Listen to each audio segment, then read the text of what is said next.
สัมพุทธเจ้าพระธรรมเจ้าพระเจ้าอันเป็นสรณะที่พึ่งของหมู่เฮาทุกคนขอกราบไว้สาพระครูปริยัติยานุศาสตร์ที่ปรึกษาเจ้าคณะอำเภอเมืองเชียงใหม่เจ้ากราบไว้สาพระครูสมิทวัฒน์เอาเสียงใครผู้อำนวยการสถานีขึ้น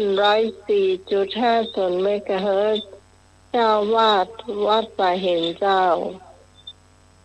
กราบไว้สาพระครูปฏิกาสมัครญาณสีโล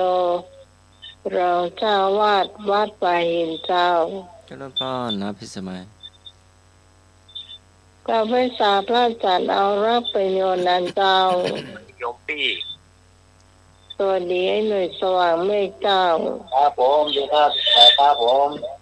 สวัสดีพี่นันอินสมพี่นันด็อกเตอร์นะเจ้าคงประจำคงตัวมานะเจ้า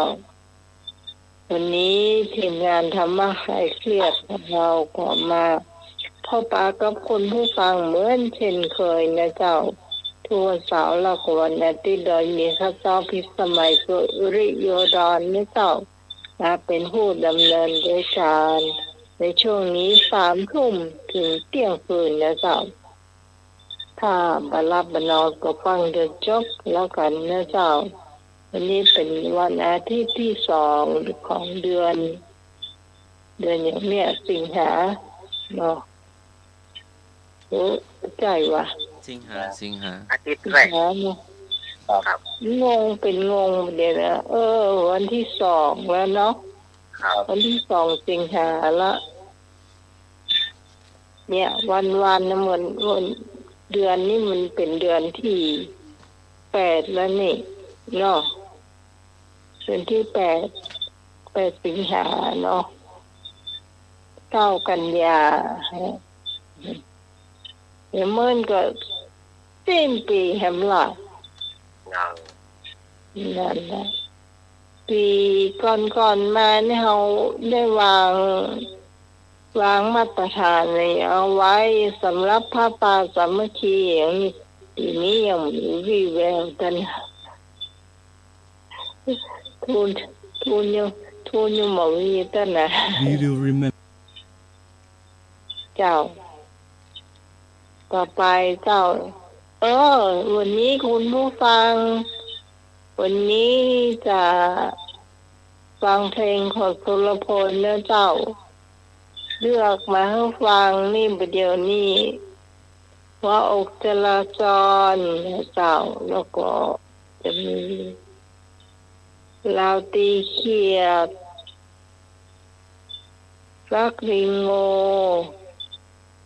แล้วก็มองก็เปิดเพลงตานะเจ้าเพลงหนึ่งนี่เหมือนแน่จะรู้เพลงชื่อเธอก็ใช่เดี๋ยวสักกรรมค่อยโทรนะเจ้าผิดกติกาเนอะเดี๋ยวก่อนเพื่ออาจารย์สมัครลูกก่อนนะเจ้าแต่ว่าคุณผู้ฟังเตรียมไว้เลยบอกฮับเจอนะเจ้าอาจารย์สมัครนิมนต์เจ้าสิบนิ้วขอนอบน้อมแด่องค์สมเด็จพระสัมมาสัมพุทธเจ้าพระพุทธพระธรรมพระสงฆ์พระอรหันต์พระสาวกผู้ปฏิบัติดีปฏิบัติชอบและบรรลุธรรมด้วยความเคารพอย่างสูงถวายความเคารพพระมหาเถรานุเถระหลวงพ่อพระครูสมุวิศวัตรวรกิจโจหลวงพ่อเจ้าวาดวัดไผ่หินหลวงพ่อผู้อำนวยการสถานีวิทยุพระพุทธศาสนาและวัฒนธรรมที่เมตตาธรรมอย่างสูงถวายความเคารพอาจารย์เอาลักษ์ครับผมครับผมการครับเจริญพรน้ำไม้ลุงหน่วยพ่ออาจารย์ดรครับผมอาจารย์ครับผมนาพิสมัยแล้วก็อาจารย์เอาลักษ์ตัวครับผมการครับเจริญพรท่านผู้ฟังทางบ้านทุกท่านขอเจริญพรขอกราบนอบน้อมยังคุณพระศรีจรัยรัตนผ่านแพ้วพระเกี้ยวเจ้าต่างๆประการไม่มีพระพุทธพระธรรมพระสงฆ์อันเป็นสารณะที่เปิ่งของหมู่เฮาทั้งหลายขอกราบไหว้สาบุญญาบารมีธรรม ท่านอาจารย์ท่านพระครูสมุวิสุวัฒน์วรโจผู้อำนวยการสถานีวิทยุคลื่นพระพุทธศาสนาการศึกษาและวัฒนธรรม 104.50 ท่านเจ้าอาวาสวัดฝ่ายหินพร้อมไปด้วยพระสงฆ์องค์เนรทุกรูปทุกองค์ด้วยความเคารพอย่างสูงสุดยิ่งครับผมขอกราบนมัสการท่านอาจารย์ท่านพระครูใบดิกาสมัครญาณศิโลด้วยความเคารพครับผม ครับผม และก็สวัสดีโยมพี่พิสมัยผู้ดำเนินรายการ เจ้าไอ้ฝ่าเจ้า สวัสดีลุงนุย ครับผมอาจารย์ครับอาจารย์ครับ สวัสดีพ่ออาจารย์เจษศรีพ่ออาจารย์ชินสมด็อกเตอร์ และก็ขอเจริญพรคณะสัตยาญาติโยมศรัทธาสาธุชนคนดีเฮาทุกท่านหายไปคืนหนึ่ง เอ็กซิเดนต์นิดหน่อยศรัทธาญาติโยมแต่คืนนี้มาที่จะมาดำเนินรายการได้วันนี้มาแล้วเนอะมาละ หายไปก็ง่อมหามกันนะศรัทธาญาติโยมมาได้มาคืนหนึ่งก็ง่อมหาศรัทธาญาติโยมมากันแล้วเนอะวันนี้เป็นวันอาทิตย์ที่2 สิงหาคม พุทธศักราช 2569 เดือน10เหนือเดือน10หลัง เดือน8หลังแฮมมันนี่4ค่ำเขาเข้าพรรษามาก็วันที่4แล้วนะสถานญาติโยมเข้าพรรษามาวันที่4แล้วสำหรับพระสงฆ์องค์เนรนะถ้าเป็นชาวบ้านเฮาก็วันที่5แล้วกันเนาะแต่ถ้าเป็นของพระสงฆ์องค์เจ้าก็เข้ามาวันที่4ละวันนี้เนื่องด้วยโอกาสเดือนสิงหาคมวันนี้โยมปี่เปิดเพลงแบบตรงเป๊ะเป็นเดือนที่อะไรเป็นเดือนที่อะไรการจากไปจะครบรอบ58 ปีราชาเพลงลูกทุ่งสุรพลสมบัติเจริญวันนี้โยมปี่เปิ้นคัดเพลงมามันตรงเนาะเดือนสิงหานี่วันนี้วันที่2แล้วนี่ก็เหลือแต่ปัจจุบันละวันที่16 สิงหาคม 2569นี่ก็จะครบรอบการจากไป58 ปีเต็มเพราะว่าพ่อครูสุรพลเสียชีวิตไป2511ก็คือวันที่16 สิงหาถ้าเป็นประเดียวก็จะเป็น17แล้วกันเนาะเพราะจริงมันตี 1แล้วนะจริงมันตี 1แล้วนะตอนนั้นน่ะถ้าเป็นประเดียวก็ไป17แล้วกันแต่ก่อนบอกว่าวันที่16ก็พ่อครูเสียชีวิตที่วัดหนองปลาไหลจังหวัดนครปฐมนะวันนี้ไปจะขอเพลงของพ่อครูราชาเพลงลูกทุ่งถ้าเพิ่นมีประเดี๋ยวนี้97 ปีจบถ้ามีประเดี๋ยวนี่นะ97 ปีละก็เดี๋ยวก็นั่งอาจารย์จะลงเชื่อเจ้าเอาให้ลุงนุยก่อนเนาะเอาเจอลุงนุยก่อนเนาะเดี๋ยวครับผมครับขอกราบน้อมพระศิลานุศิลาทุกรูปทุกส่วนของครับผมถึงตำมีแม่ทุกคนผมผู้ครับตามราชการว่าคือวิทยาและกิจโจครับผมมีการเวลามากครับเชื่อครับผมตามราชการว่าครูบริการจากมาครับผมเจริญพรลุงหนุ่ยกราบวันเสาร์จากเอาละครับผมครับดีที่สมัยที่นี่รอนเวลาธรรมะอาเซียนครับผมเจ้าสวัสดีเจ้าที่นำเจสีแล้วเพื่อครับส่วนเจสีครับผมจากเจสีครับครับดีธรรมะอาเซียนทุกท่านทุกคนนะครับผมมีเดี๋ยวนี้ลืมเน้นน้อยอยู่นิ่มเห็นรูปหนึ่งหรอกอยู่ปะพี่โก้เอานักการเป็นเรื่องที่โก้ครับว่าจะตั้งเจริญพรนี่แหละครับดีมากเลยครับตรงครับพี่ยังงู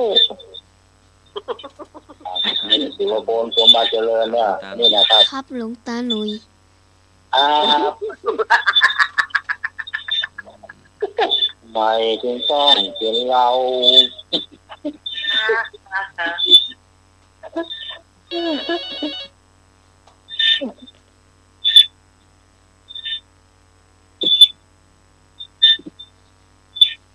ฮัลโหล เอามาแล้วหนึ่งอ้าว สมบัติเจริญสมบัติเจริญเนี่ยเดี๋ยวคน สมบัติเจริญ เจ้าย ายพรวัฒนา คุณอาจารย์สมัครด้วย เจริญพรยายพร แล้วก็เนี่ยรักจนเนอร์ สวัสดียายพร พี่สมัยน้องพี่สมัยนั่นดูอาจารย์ทุกคน หวานแต่ อาจารย์อันชมด็อกเตอร์ด้วย ยายเก่า16 ปีแห่งความหลัง16 ปีแห่งความหลัง 16 ปีแห่งความหลังก่อน นึกว่าอันจะเอาเพลงนั่นนะ พี่ออนเอราวัณก็ขอเพลงสุรพลธาตุอารมณ์อ่ะ ท่านอารมณ์ ครับออนเอราวัณ นี่ว่ะ มาเพื่อพม่าเขาเชื่อทุกคนเลย ครับผมครับ ขอบคุณข้าวคนอื่น ขอบคุณครับ น้องวันนี้เสียงคนหวานแต่ จ้ะ 16 ปีแห่งชีวิตนะแต่ว่าจะเอาเพลงนั่นนี่ยินสุดกันที ไม่ว่าชวดนี้ชวดน้อย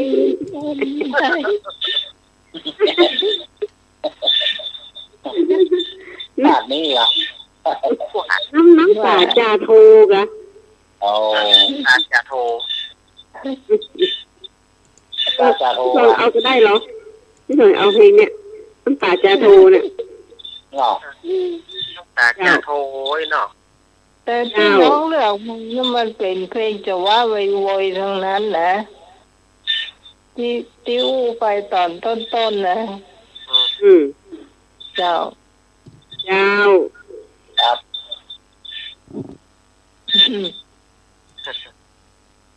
การชนะเพื่อ16 ปีข้างหลังอ่ะ อาจารย์สมังผมชอบอย่าชอบเหลือเกินนะ มาแล้วนะครับ โอ้มาแล้วครับผม ขอบคุณเจ้าสามเณร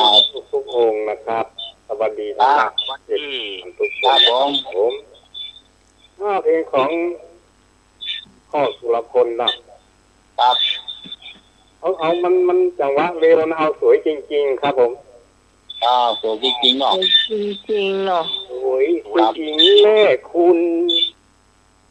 เพลงนี้นะครับผม คนที่ได้เจออย่ากะ แม่นอีหลีขอเพื่อนมาใครเกตทุกท่านทุกคนนะครับผม ครับ อา โอ้ เจอร์ครับ ค ตา รับ สมมอบให้หมดเลยนะครับ โอ้มาแล้วมาแล้วแต่จาง จริงเนาะปากสร้าง จางมาแล้ว สร้างค้างปากเศร้ามา เข้าไปไหน ปากบงมาแล้วปากสร้างมาแล้วปากเศร้ามา ต้นเปามา ต้นเปา ต้นเปาสันกลางคนพัดกินปัดไปปัดมาอยู่กลางๆนะลูก เออ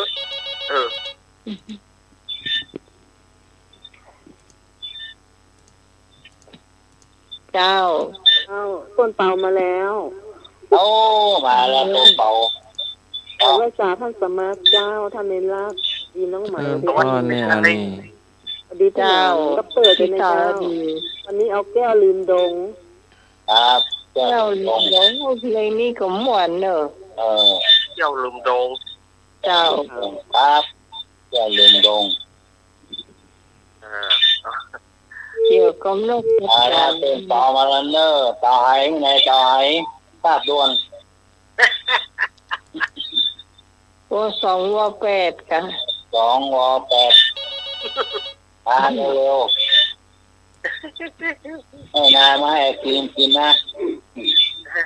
ภาษาพระอาจารย์ท่านพระครูสมุวิสุวัตวรกิจโยผู้อำนวยการสถานี104.50 เมกะเฮิรตซ์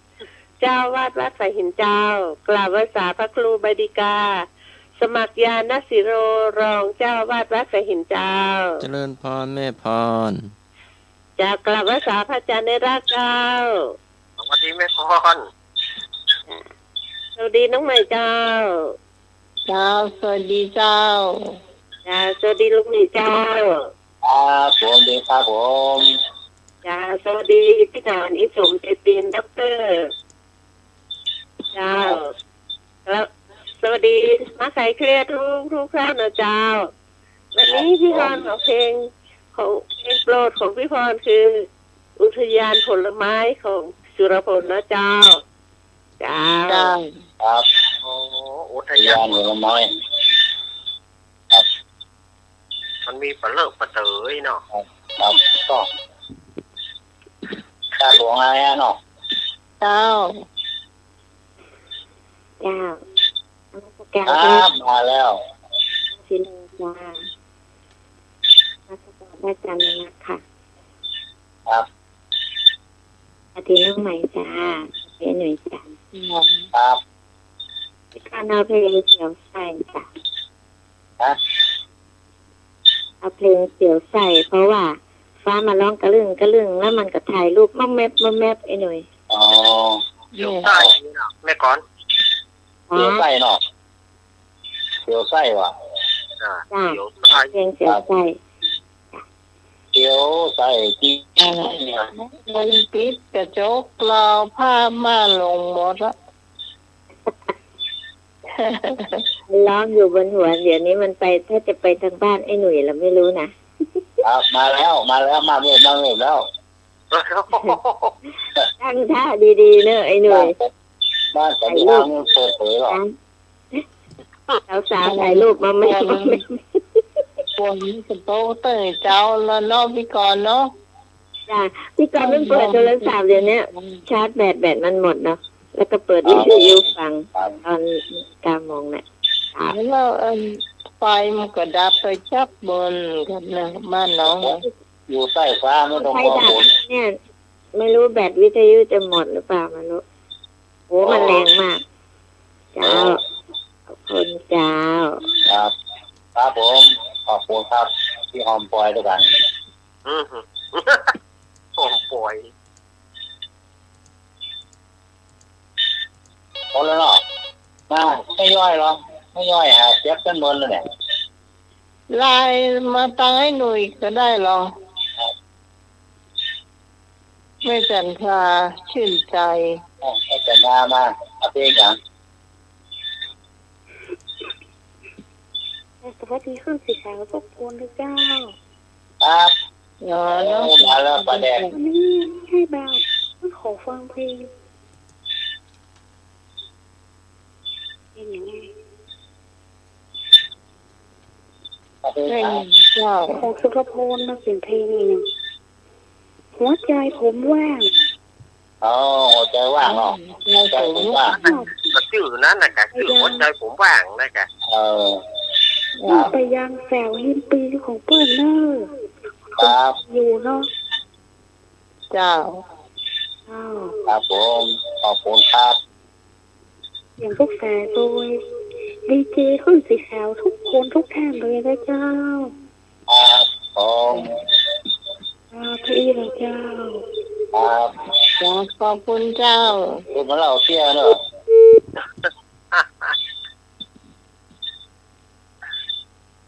พ่อยาวเหยียดเลยเดี๋ยวนะเป็นรีบเนาะเป็นคนยาวเหยียดเติมได้เลยจ้ะเป็น10 กว่าเพลงละล้อหมุนของปีมันไปแล้วนี่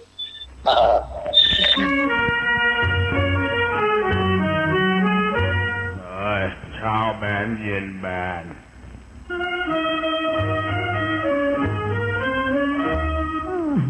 เช้าแบนเย็นแบน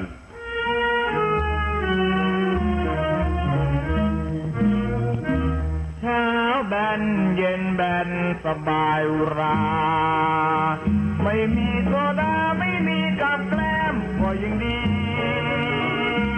ตื่นขึ้นมาหน้าไม่ล้างฟันไม่สีเหลือเห็นแบนที่ยังเหลือค้างก็ชื่นใจเช้าแบนเย็นแบนเมากันจนงอมเจ้านี่มาตอนทั้งลุมและล้อมกวักไว้บอกไม่มีเดือนนี้ไว้เอาเดือนใหม่ช่างไม่เห็นใจมาซื้ออะไรกับคนไม่มีเช้าแบนเย็นก็แบนมันสุขแสนอะไรพันนี้ไก่และหมูผมไม่เคยยินดีขอเพียงให้มีมาต่อตอนนี้อีกแบนเช้าแบนเย็นแบนไม่ยุ่งกับใครช่างสุขอะไรถึงเราจะไม่มีแฟนจะกินเหล้าให้เมาเช้าแบนเย็นแบนสุขใดจะแม้นเช้าแบนเย็นแบนสบายอุรา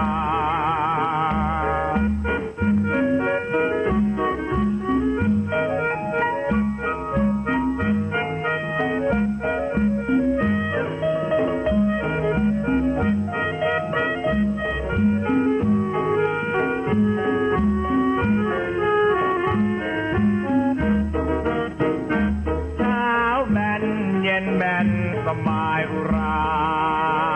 ไม่มีโซดาไม่มีกับแกล้มก็ยังดีตื่นขึ้นมาหน้าไม่ล้างฟันไม่สีเหลือเห็นแบนที่ยังเหลือค้างก็ชื่นใจเช้าแบนเย็นแบนเมากันจนงอมเจ้านี่มาตอมทั้งลุมและล้อมฝักไว้บอกไม่มีเดือนนี้ไว้เอาเดือนใหม่ช่างไม่เห็นใจมาซื้ออะไรกับคนไม่มีเช้าแบนเย็นก็แบนมันสุขแสนอะไรพันนี้ไก่และหมูผมไม่เคยยินดีขอเพียงให้มีมาต่อตอนนี้อีกแบนเช้าแบนเย็นแบนไม่ยุ่งกับใครช่างสุขอะไรถึงเราจะไม่มีแฟนจะกินเหล้าให้เมาเช้าแบนเย็นแบนสุขใดจะแม้นเช้าแบนเย็นแบนสบายอุรา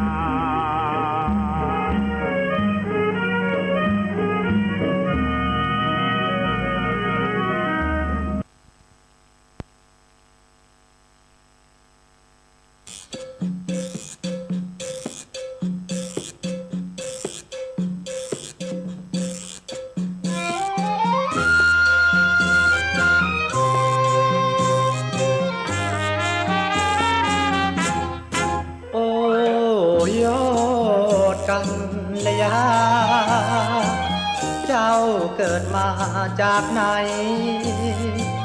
จึงผุดผาดบาดใจงามยิ่งกว่านางใดทั่วในแผ่นพื้นโลกาหรือเจ้าหนีเมืองอินไม่ทวินใยดีหลบลี้หนีเทวดาแล้วมาลงเพลินเดินอยู่ในโลกามนุษย์เลยนอนภาวานึกว่านางฟ้าลงมาให้ชมงามล้ำเนื้อคำจางปากคอคิ้วคางตาหูและดูเหมาะสมอกตึงพึ่งพายุให้ชายไม้ชมบัวตูมเบ่งตึงเหมือนมีใครกรึงให้สองเต้ากลมยามไว้สะเทือนสะท้านทั้งกายใจหายทุกคราทำไมถึงงามนักหนานางฟ้ายังไม่กล้าพบ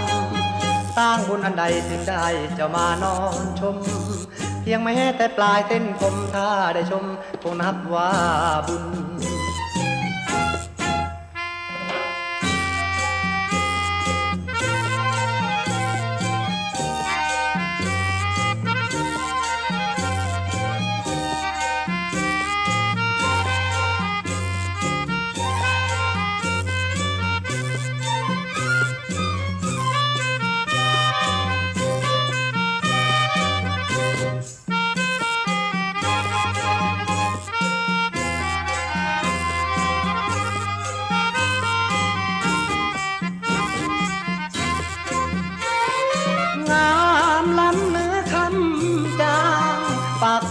ข้างตาหูและดูเหมาะสมอกตึงพึ่งพายุให้ชายไม้ชมบัวตูมเบกตึงเหมือนมีใครกรึงให้สองเต้ากลมยามไว้สะเทือนสถานทั้งกายใจหายทุกคราทำไมถึงงามนักหนานางฟ้ายังไม่กล้าคมสร้างบุญอันใดถึงได้จะมานอนชมเพียงแม้แต่ปลายเต้นผมถ้าได้ชมคงนับว่าบุญ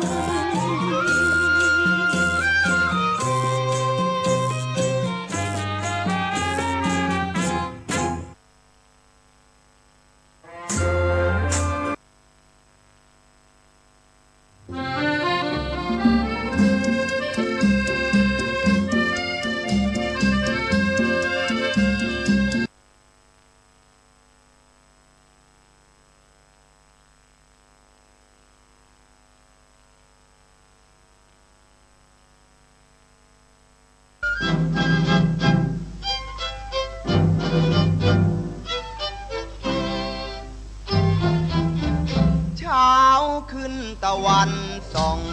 ถึงฝนจะตกฟ้าร้องจะมีน้ำนองถนนจราจรนั้นก็ต้องสู้ทนเพื่อรับใช้ประชาชนเกี่ยวกับยานยนต์ทุกคันกระนั้นไม่ว่าจะโดนด่าต่างๆนานาว่ายิวสะบันจงเห็นใจฉันเพราะมีหน้าที่อย่างนั้นหากคืนรั้นก็ติดตาราง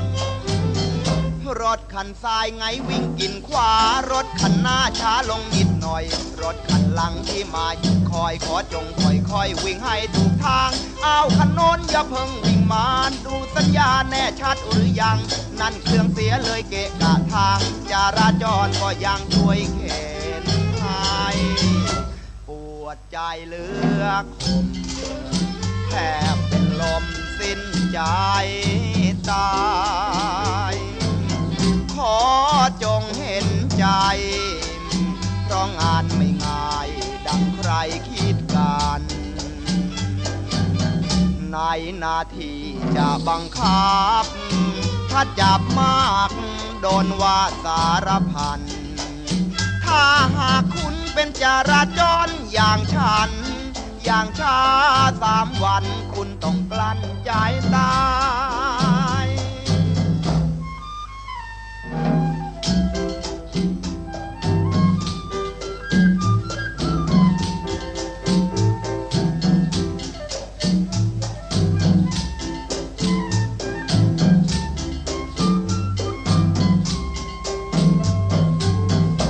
รถคันซ้ายไงวิ่งกินขวารถคันหน้าช้าลงนิดหน่อยรถคันหลังที่มาหยุดคอยขอจงค่อยๆวิ่งให้ถูกทางเอาคันโน้นอย่าเพิ่งวิ่งมาดูสัญญาณแน่ชัดหรือยังนั่นเครื่องเสียเลยเกะกะทางจราจรก็ยังช่วยเข็นให้ปวดใจเหลือคมแทบเป็นลมสิ้นใจตายขอจงเห็นใจ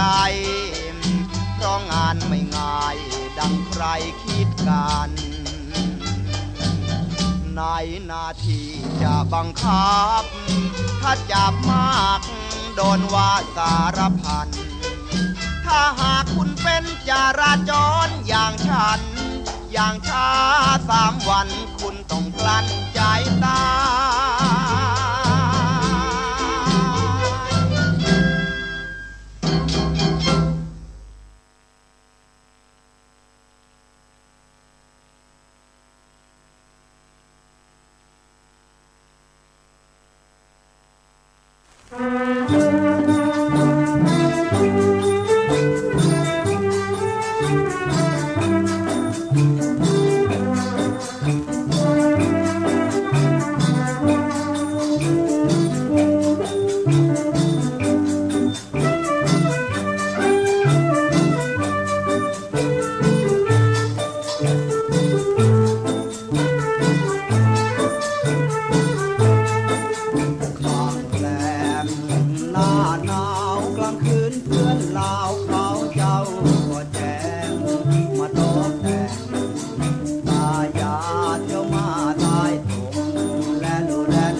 ร่วมสืบสารอนุรักษ์บทเพลงที่หาฟังยากจากแผ่นเสียงต้นฉบับโดยลมโชยปัตตานี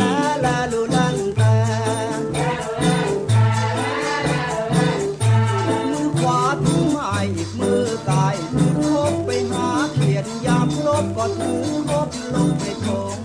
จับเขียนได้ละเก็บเอาไว้เกี่ยวเบ็ดไปลอกกระชอนหัวเกล็ดมาแกงเผ็ดต้มโครงตกปลาได้ละหายใจจึงค่อยลงตกปลาได้ละหายใจจึงค่อยลงได้ปลามามากหลายเอาเบ็ดสะพายจนล้างกงเดินยามตำรึงโค้งและนุ่งก็ลงลอยกายโอ้ละนอ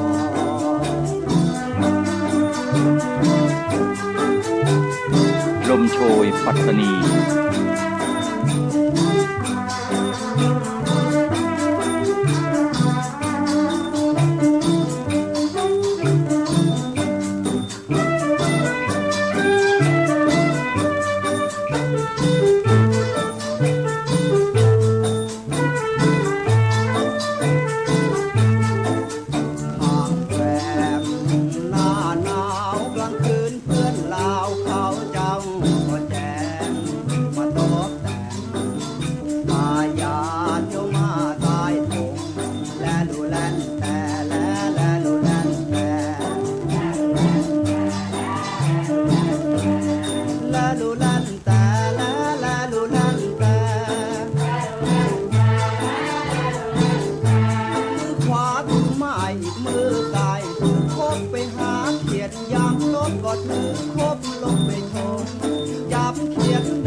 สืบสารอนุรักษ์บทเพลงที่หาฟังยากจากแผ่นเสียงต้นฉบับโดย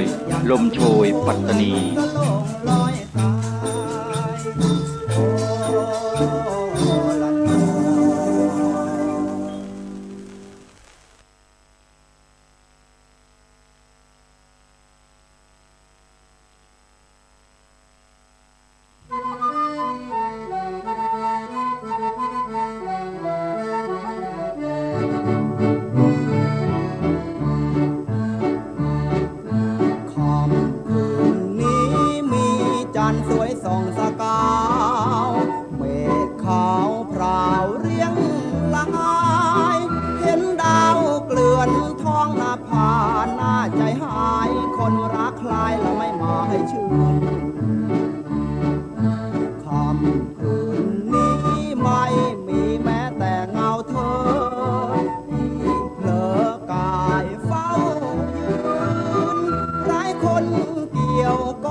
น้องเนื้อทองเจ้าอยู่แห่ง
มอ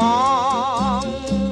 หากเธอไม่สวยฉันจะไม่มองหากเธอไม่แจ่มฉันจะไม่จ้องฉันจะไม่มองให้หัวใจเต้นพักเธอสวยแจ่มดังจันเพ็ญฉันแทบช็อกตายเพราะใจเต้นถ้าหากไม่เห็นฉันคงไม่มองไม่มองมองเธอสวยน่ารักฉันจึงได้มองต่อให้เทวีที่อยู่บนฟ้าต่อให้สีดาก็ยังเป็นสองต่อให้ไตรสีที่โลกยกย่องถ้าเจอกัน2 ต่อ 2ฉันว่าพระอินทร์ยังต้องมองเธอ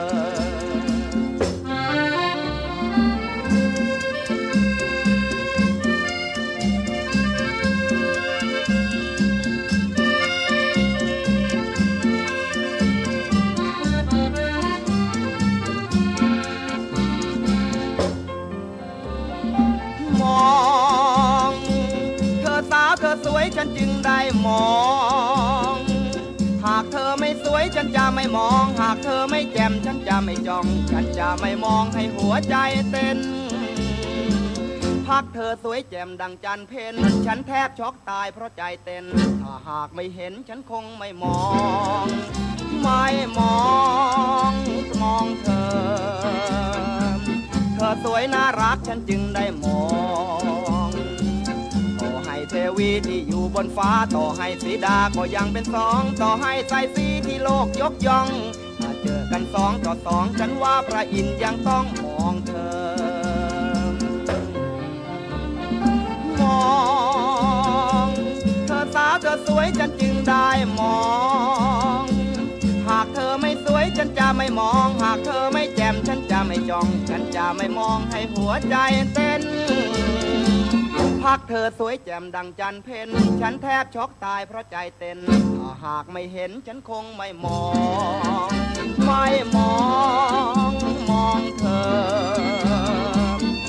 สวยน่ารักฉันจึงได้มองต่อให้เทวีที่อยู่บนฟ้าต่อให้สีดาก็ยังเป็นสองต่อให้ไตรสีที่โลกยกย่องถ้าเจอกัน2 ต่อ 2ฉันว่าพระอินทร์ยังต้องมองเธอ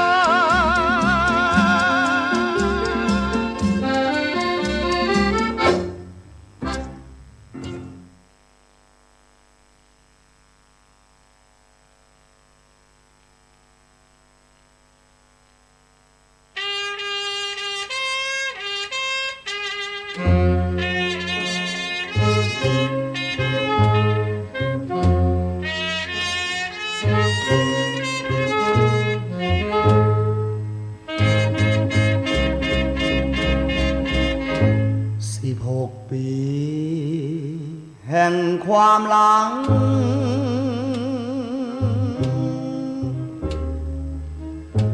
ทั้งรักทั้งชังทั้งหวานและขม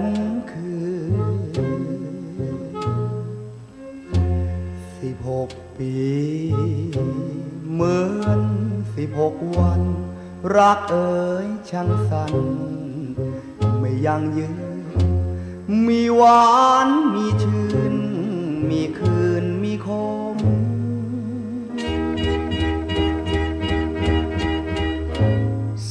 16 ปีที่เธอและฉัน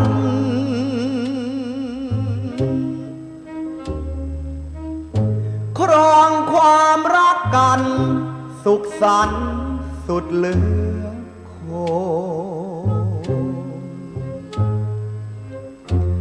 อุตส่าห์ถนอมน้ำใจกันมาไม่เคยนึกว่าจะมาระทมกลายเป็นสวรรค์ล้มอกตรมกลัดนอนไปดีเถิดนะพี่ขออวยพรให้เจ้าไปดีลืม16 ปีเสียเถิดนะน้อง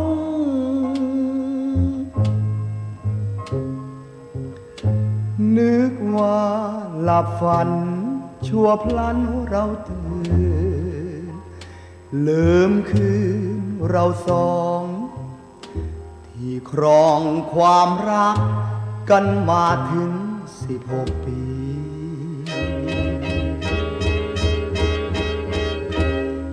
16 ปีแห่งความฝัน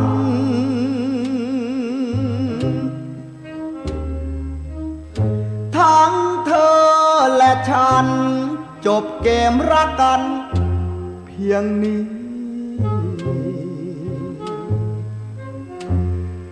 16 วันเหมือน16 เดือน16 เดือนเหมือน16 ปีพี่ตรมหรือดีเพราะพี่ขาดเธอ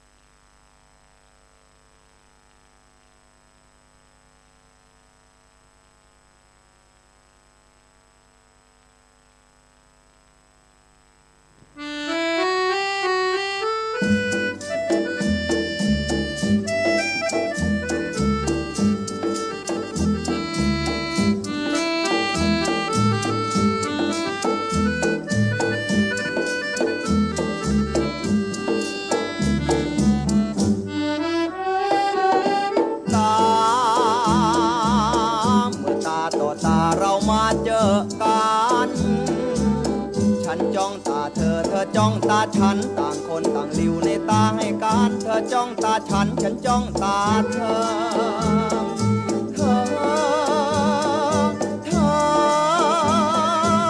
รู้ไหมในตาเธอหวานนักฉันมองพักเดียวยังต้องลง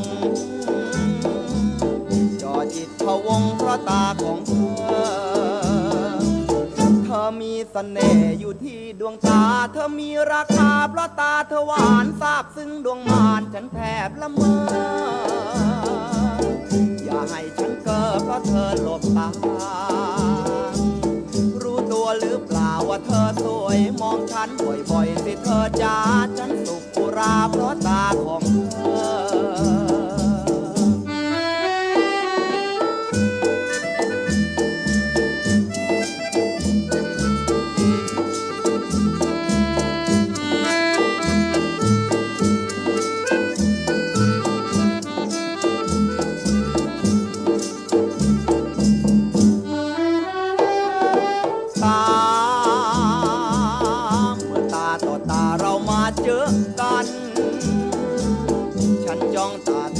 จ้องตาฉันต่างคนต่างหลิวในตาให้การเธอจ้องตาฉันฉันจ้องตาเธอ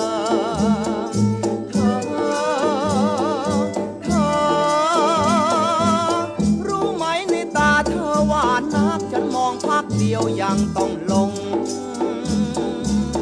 จ่อจิตพะวงเพราะตาของเธอมีเสน่ห์อยู่ที่ดวงตาเธอมีราคาเพราะตาเธอหวานซาบซึ้งดวงมานฉันแทบละเมออย่าให้ฉันเก้อเพราะเธอหลบตารู้ตัวหรือเปล่าว่าเธอสวยมองฉันบ่อยๆสิเธอจ้าฉันสุขอุราเพราะตาของเธอ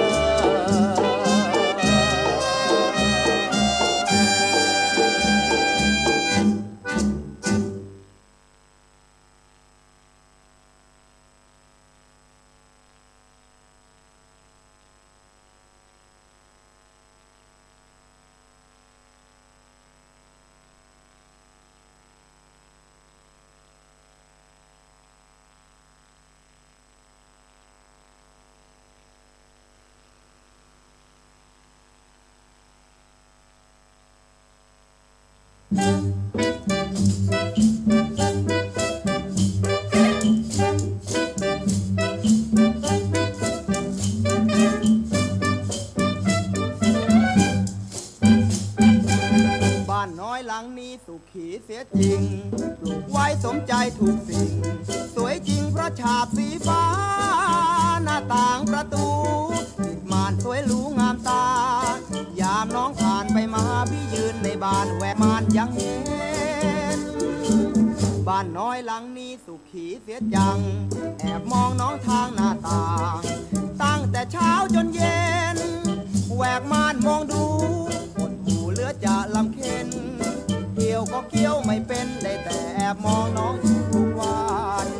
เห็นน้องเดินเดี่ยวเปลี่ยวใจพี่อยากจะทักแต่แล้วก็ต้องชะงักเพราะใจไม่ไหวนึกวันจะยิ้มจะหัวก็กลัวน้องจะไม่หันหัวใจพี่แสนอันมาทุกวันอยู่จนบัดนี้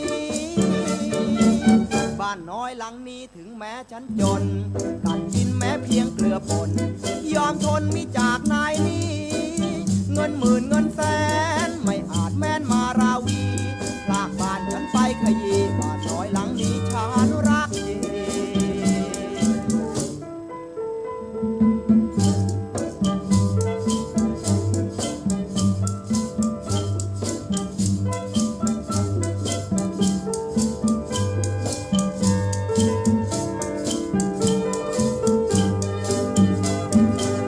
บ้านน้อยหลังนี้สุขีเสียจริงปลูกไว้สมใจถูกสิ่งสวยจริงเพราะฉาบสีฟ้าหน้าต่างประตูติดม่านสวยหรูงามตายามน้องผ่านไปมาพี่ยืนในบ้านแหวกม่านยังเห็นบ้านน้อยหลังนี้สุขีเสียจังแอบมองน้องทางหน้าต่างตั้งแต่เช้าจนเย็นแหวกม่านมองดูหดหูเหลือจะรำเค็นเกี่ยวก็เกี่ยวไม่เป็นได้แต่แอบมองน้องอยู่ทุกวันเห็นน้องเดินเดี่ยวเปลี่ยวใจพี่อยากจะทักแต่แล้วก็ต้องชะงักเพราะใจไม่ไหวนึกวันจะยิ้มจะหัวก็กลัวน้องจะไม่หันหัวใจพี่แสนอัดมาทุกวันอยู่จนบัดนี้บ้านน้อยหลังนี้ถึงแม้ฉันจนตัดกินแม้เพียงเกลือป่นยอมทนมีจากนายนี้เงินหมื่นเงินแสนไม่อาจแม้นมาราวีลากบ้านฉันไปขยี้บ้านน้อยหลังนี้ฉันรักจริง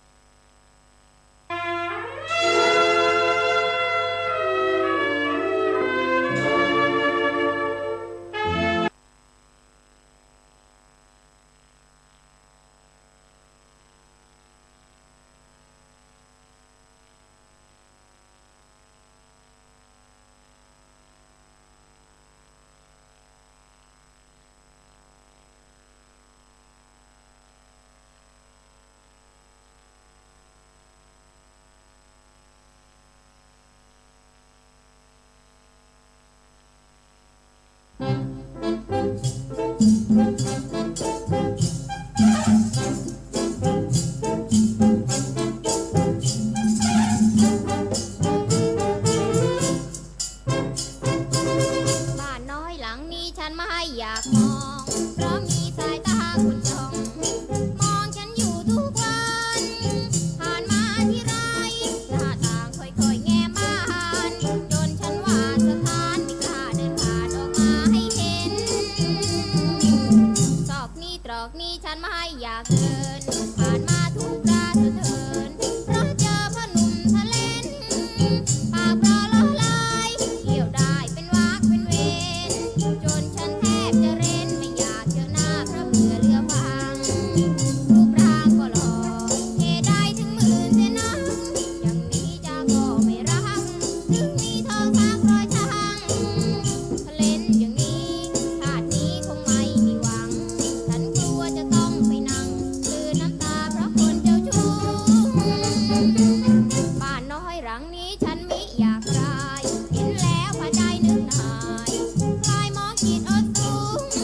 มาให้อยากเดินผ่านมาทุกราสะเทินเพราะเจอพ่อหนุ่มทะเลนปากปลอร้อร้ายเที่ยวได้เป็นวากเป็นเวรจนฉันแทบจะเร้นไม่อยากเจอหน้าเพราะเบื่อเรือวังรูปร่างก็หล่อเหตุใดถึงหมื่นเสียนักมีจะก็ไม่รักถึงมีทองรักร้อยชังทะเลนอย่างนี้ชาตินี้คงไม่มีหวังฉันกลัวจะต้องไปนั่งลือน้ำตาเพราะคนเจ้าชู้บ้านน้อยหลังนี้ฉันมิอยากตายเห็นแล้วพาใจนึกอายคลายมองจิตอดสูงผ่านมาที่ไรไม่อยากจะเลี้ยวแลดูเพราะกลัวสายตาบังอยู่ที่ข้างประตูหรือหน้าต่าง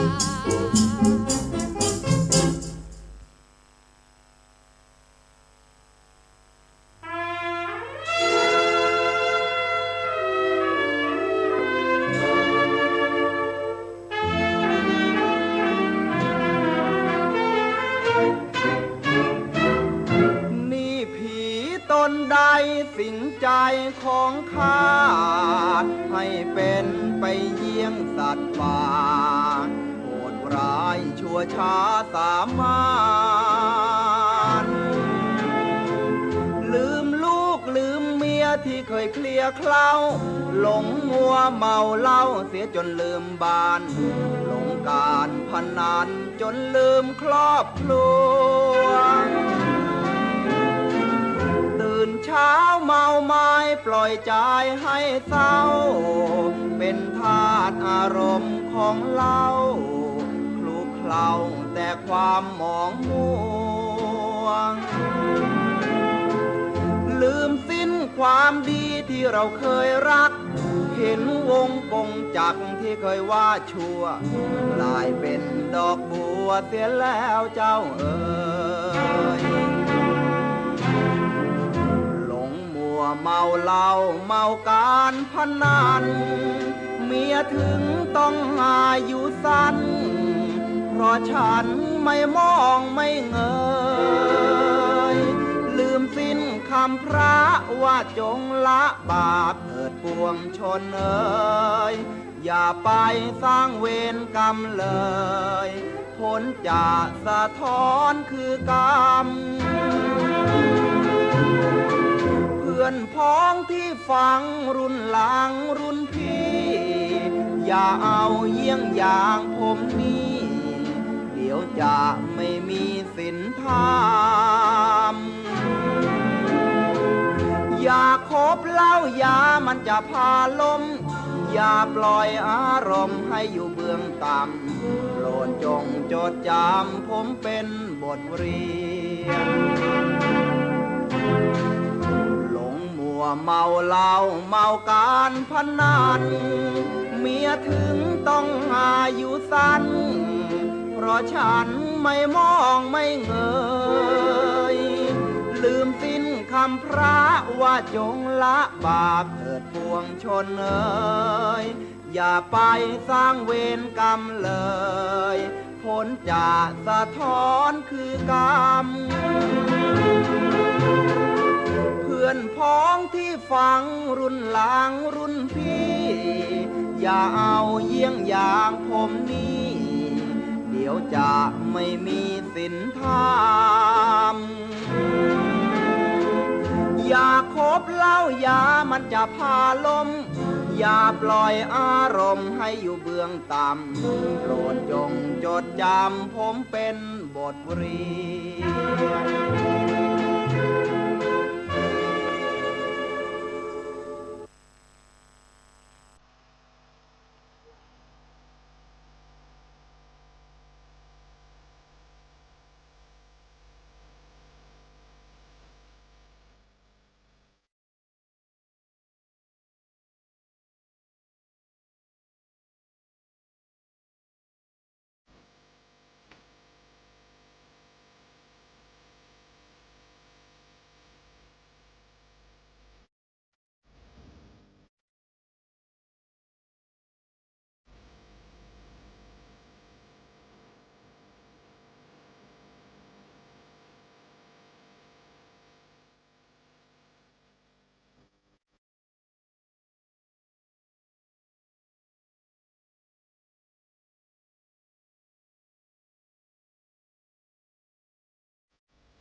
เสียจริงแม่คุณบุญเหลือเกินที่ได้เจอสวยอะไรอย่างนี้พี่นอนถึงกับละเมอคอแม่กลมตาแม่คมจริงนะเธอจะเธอมีคู่หรือยัง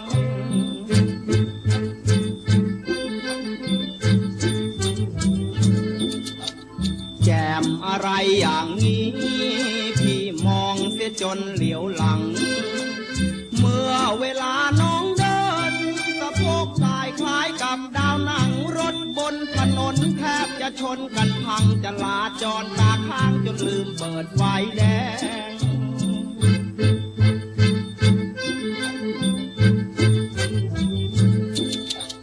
สวยเสียจริงหน้ามนที่ตามเสียจนเหนื่อยแรงตั้งแต่พาหุรัต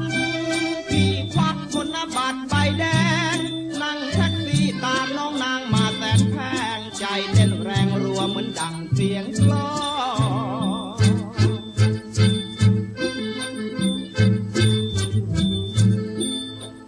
แจ่มอะไรอย่างนี้หนุ่มอย่างพี่หรือจะไม่มองอกเจ้าตึงพึ่งพาย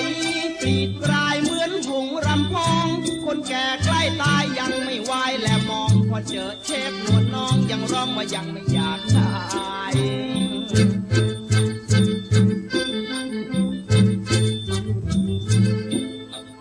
สวยเสียจริงหน้ามนที่ตามเสียจนเหนื่อยแรง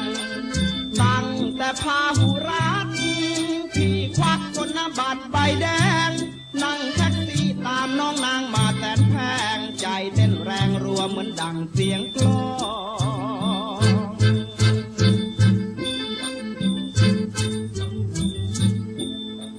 แจ่มอะไรอย่างนี้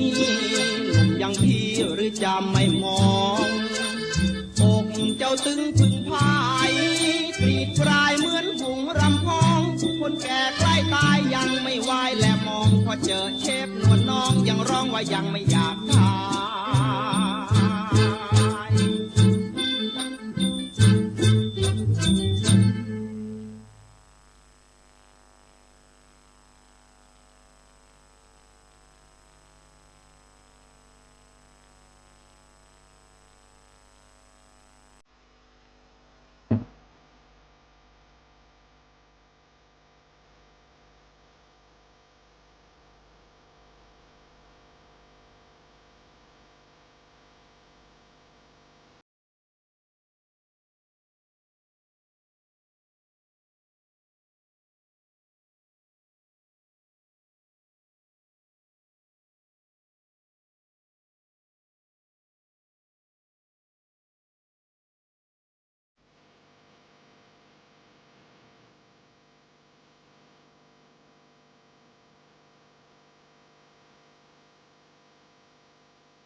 ามเมื่อมาเดินเล่นในสวนหอมกลิ่นอบอวลด้วยมวลผลไม้จะมองทางขวาหรือว่าแลไปทางซ้ายมีผลไม้มากมายออกเดินตามโน่นแน่มะม่วงสุกงอมจนแทบจะร่วงเป็นพวงห้อยย้อยลงมานั่นเหาะแล้วโน่นละวาอะไรเล่าน้ำมันแกว่งโถงเทงมองยิ่งมองเดินย่องเข้าไปพูดโทให้ตายสิมาคุยนั่นเองยามโดนลมมีหน้าเล่าหนาเจ้าจึงโถงเทงต้องแต่งแขวนแม่หน้ากลัวหล่นกระถอนลำไยมาปรางมังคุดมาไฟมาเฟืองสุกเหลืองเต็มต้นส้มโอก็มากล้นส้มเขียวหวานก็มากมีรังสาดดาดดื่นส่งกลิ่นหอมน้อยหน้าก็งอมมาชวนกินเลือดดีโน่นกล้วยหอมนั้นกล้วยน้ำว้านั้นกล้วยตานีแต่ละวีมีผลงามและสุกงอมขนุนหรือก็ดกชมพู่หรือก็ตกกระจายอยู่หลายล้อมส่งกลิ่นอบอวนหอมพร้อมไปในอุทยานมัวแต่เพลินชมผลไม้มะม่วงมะไฟมะปรางลำไยเสียตั้งนมนานมัวพันละนาถึงผลไม้ในอุทยานทั้งเปรี้ยวและหวานสารพันมากมีร้องเพลงมาจนเพลินเวลาลือก็เกินมาเกือบ3 นาทีขอจบแต่แค่นี้ท้องไม่ค่อยดีต้องรีบไป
ใจผมว่างจะมีใครบ้างจับจองเปิดโอกาสให้คุณครอบครองมาจับมาจองหัวใจผมได้รับรองไม่เสียในหน้าแปะเตี้ยแต่อย่างใดให้คุณผู้หญิงมาจองไว้แต่คุณผู้ชายผมห้ามจองหัวใจผมว่างเหมือนตึกที่สร้างใช้ไล่หากมาจองกันช้าไป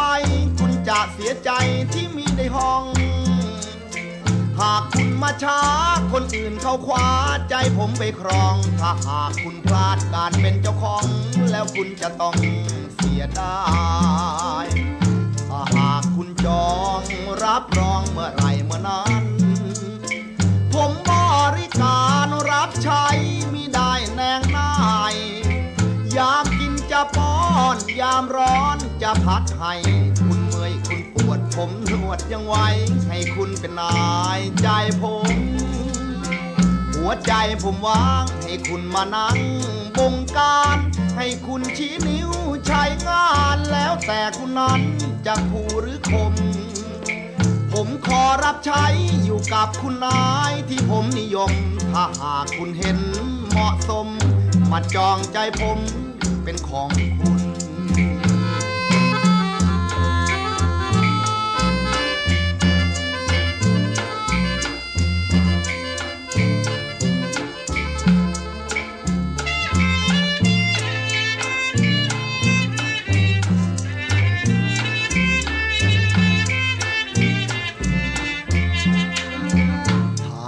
คุณจองรับรองเมื่อไรเมื่อนั้นผมบริการรับใช้มิได้แนงนายยามกินจะป้อนยามร้อนจะพัดให้คุณเมื่อยคุณปวดผมนวดยังไว้ให้คุณเป็นนายใจผมหัวใจผมว่างให้คุณมานั่งบงการให้คุณชี้นิ้วใช้งานแล้วแต่คุณนั้นจะขู่หรือคมผมขอรับใช้อยู่กับคุณนายที่ผมนิยมถ้าหากคุณเห็นเหมาะสมมาจองใจผมเป็นของคุณ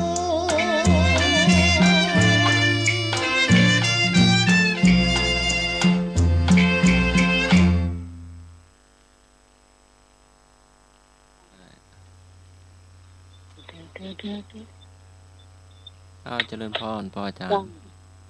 เจ้าหมดแล้วเนอะเพลงที่ขอมา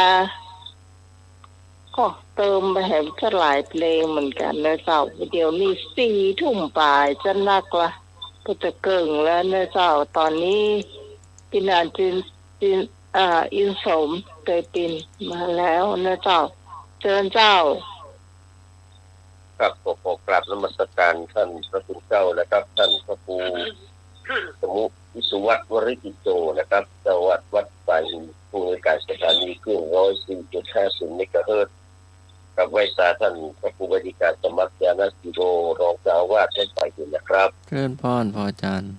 ไวสาท่านอาจารย์สามเณรเอารักษ์ปัญโยนันท์นะครับสวัสดีพ่อแนนครับสวัสดีครับพี่สมัยสุริโยดรหัวหน้ารายการธรรมะคลายเครียดเนอะเจ้าสวัสดีเจ้าครับแล้วก็สวัสดีครับไอ้นิวสว่างเมฆนะครับครับผมเจ้าครับนะครับผมก็สวัสดีกับบรรดาพี่น้องกับมิตรรักมวลชนคนที่เป็นแฟนเพลงเป็นแฟนรายการของธรรมะคลายเครียดนะครับที่ฟังอยู่ทางบ้านและก็ที่โทรมาขอเพลงแต่วันนี้นะครับก็ได้ฟังเพลงของคุณครู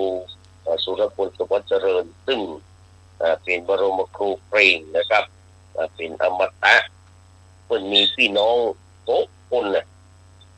ตายหมดแล้ว มีอุดมเนาะมีลำดวนอุดมไอ้เก่าอุดมลำดวนก็คือสุรพลเนี่ยคนที่2มีคุณเฉลียวสวัยจินดาที่ก็ตายแล้วเมื่อปี66เนี่ยนะครับแล้วก็สมานสมบัติเจริญเหลือสักคนละเรียบร้อยหมดเรียบร้อยไม่ยิงประจายเหลือสักคนละก็ความจริงแล้วนะครับถ้ามีอยู่ครั้งนึงเนี่ย นอกจากจะเป็นนักร้องแล้วตระกูลนี้ยังเป็นนักมวยนะโดยเฉพาะคุณอุดมนี่เป็นนักร้องด้วยแล้วเป็นนักมวยด้วยแหละมีอยู่ครั้งหนึ่งปลาลำดวนมีสุรพลเนี่ยสองคนนี้เป็นคนมาย้อมคนไปเปรียบมวยไปตีมวยที่เวทีเวลนครปฐมอ่ะตีไปแล้วก็โดนขู่อ่ะตีเจ้าภาพเพราะว่าเจ้าภาพว่าคิงต้องการถ้าคิงบอกการนี้ออกเวทีไปได้แค่อุดมบอกฟังมัดตั้งไปกลางเจ้าภาพเจ้าคิงรับเนี่ยออกเวทีไปได้โดนก็จับปืนมาแล้วนะจับปืนมาจะยิงหัวละพอดีมันมีผู้ยิ่งใหญ่ผู้กว้างขวางนามสกุลนฤทัยอ่ะนฤทัยปิ่นสินชัยเลยอ่ะมาบอกขึ้นยางบอกนะครับแล้วก็ปลาสองคนนี้ออกจากเวทีไปแต่ยิงแท้ละถ้าว่ามาจ้าแหมนอนี่ก่อนเรียบร้อยละมันจะเหลือแค่ชื่อละบ่ได้มีวังราชาเพลงลูกทุ่งชื่อชื่อสุรพลสุวรรณเจริญละแล้วอุดมให้มันตันได้ของเองในนี่คือเป็นตำนานนะครับเป็นตำนานของครูสุรพลสุวรรณเจริญซึ่งรอดชีวิตมาอย่างวุฒิวิทย์กับไอ้บ่าวอุดมสุวรรณเจริญเนี่ยนี่ก็คือเป็นเกรดเล็กเกรดน้อยที่จริงเพลงของครูสุรพลนี่เปิดคืนหุ้งวันค่ำกับเสียงนะครับแม่มีเป็นปันเพลงเด้อแบบมีหลายเพลงมีนักพอสมควรแค่เปิดอยู่หรือสักพวก2,500 ซาวนี่หรอผมก็ยังอยู่ได้ถึง2,500ก็ต้องว่า2,500 ซาวสัก2,500 สัก16อะไรเนาะครับมันจะมีเห็นนักกว่านี้แหละเพราะว่ามันเป็นยุคของลูกทุ่งอยู่เนาะแล้วแกก็ไม่ใช่ว่าแกแล้วไปหรอกแต่อายุ30 ปลายเลยเนาะถึงมาวันนี้แกก็96 2473มาเพิ่งเกิดอ่ะ2473 96 ปีพอดีเนาะ96 ปีถ้าแกอยู่แต่ว่าเอาก็มาแน่ว่าถ้าเปิ้นอยู่แต่แฮมสักแม่สักน้อยถ้ามาตายเข้านี่มันจะมีไฟจำอย่างก็แม่พองศรีได้กันเนาะ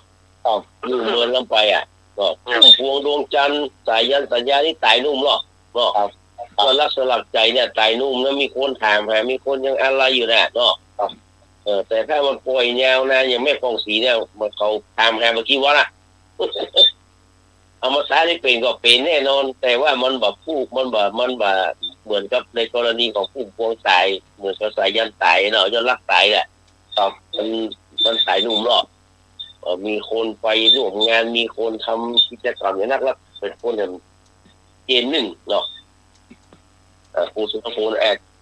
แต่แล้วก็จับไปกู้ที่ของเพื่อนมันมีไปที่จะมาที่เตรียมสมัยนั้นมีผู้แข่งตะกี้ด้านก็มีที่ใกล้เคียงที่สุดก็คือไวโพสสมมติไวโพสเป็นสุพรรณคนเดียวที่ใกล้เคียงที่สุดนั่นแหละเป็นผู้แข่งทุกสายตาหลังจากที่สุรพลขายนี่ก็จ้องไปที่ไวโพสว่าไวโพสเป็นคนได้โอ้เอาเนี่ยมันเสพข่าวนะคำเดียวกับสุดแจกก็ยังเนาะว่าพูดไปกู้แข่งกันกูตัดตัวแต่ไวโพสแต่แค่สุรพลเนี่ยก็มือกับข่าวของทุกเจ้าพระนายในจังหวัดประเดี๋ยวนี้เนาะแต่บอกว่าผิดแต่บอกว่ามีเรื่องมีราวมีรักการมีสถานะทุกคนระเบิดอารมณ์เขาใส่เลยเนาะพรุษวาจาเป็นบาปเป็นกรรมนั่นหรือบอกพวกนี้นะเป็นแต่ก็เป็นบาปนั่นแหละบ่เป็นแต่ก็เป็นบาปเพราะว่ามันเป็นบาปมันเป็นของใครของมันน่ะเรายื่นมือเข้าไปสอดแทรกโดยที่เราไม่ได้เป็นเจ้าทุกบางคนนี่ไม่เคยทำบุญเลยบางคนไม่เคยใส่บาตรที่วัดมาเข้าเล่ามาขาดบาตรมาใส่ไปบัลละเอาหัวทุกข้าเป็นปฏิทินต่างๆอ่ะเรามีเรื่องมีราวนี่ล้นเข้ามาวิจารณ์ก็เปิ้ลล้นเข้ามามีขอมีส่วนร่วมในใจว่าจะหาว่าผมจะมายุ่งในเรื่องเหล่านี้เพราะว่ามันเป็นเขาเรียกว่าเป็นสิ่งที่ต้องระมัดระวังเขาต้องไต่ตองด้วยหลักการละมาสูตรฟังต่างกันมาอย่าไปเชื่อเนี่ย ำคนอยู่ที่นู่นก็เชื่อไม่ได้นะมีข่าวเปล่ามาก็บางคนจะเชื่อเช่นเดียวกันก็แค่เพิ่นมีพยานหลักฐานไม่ได้เนี่ยในที่สุดที่หนึ่งกับสำนัก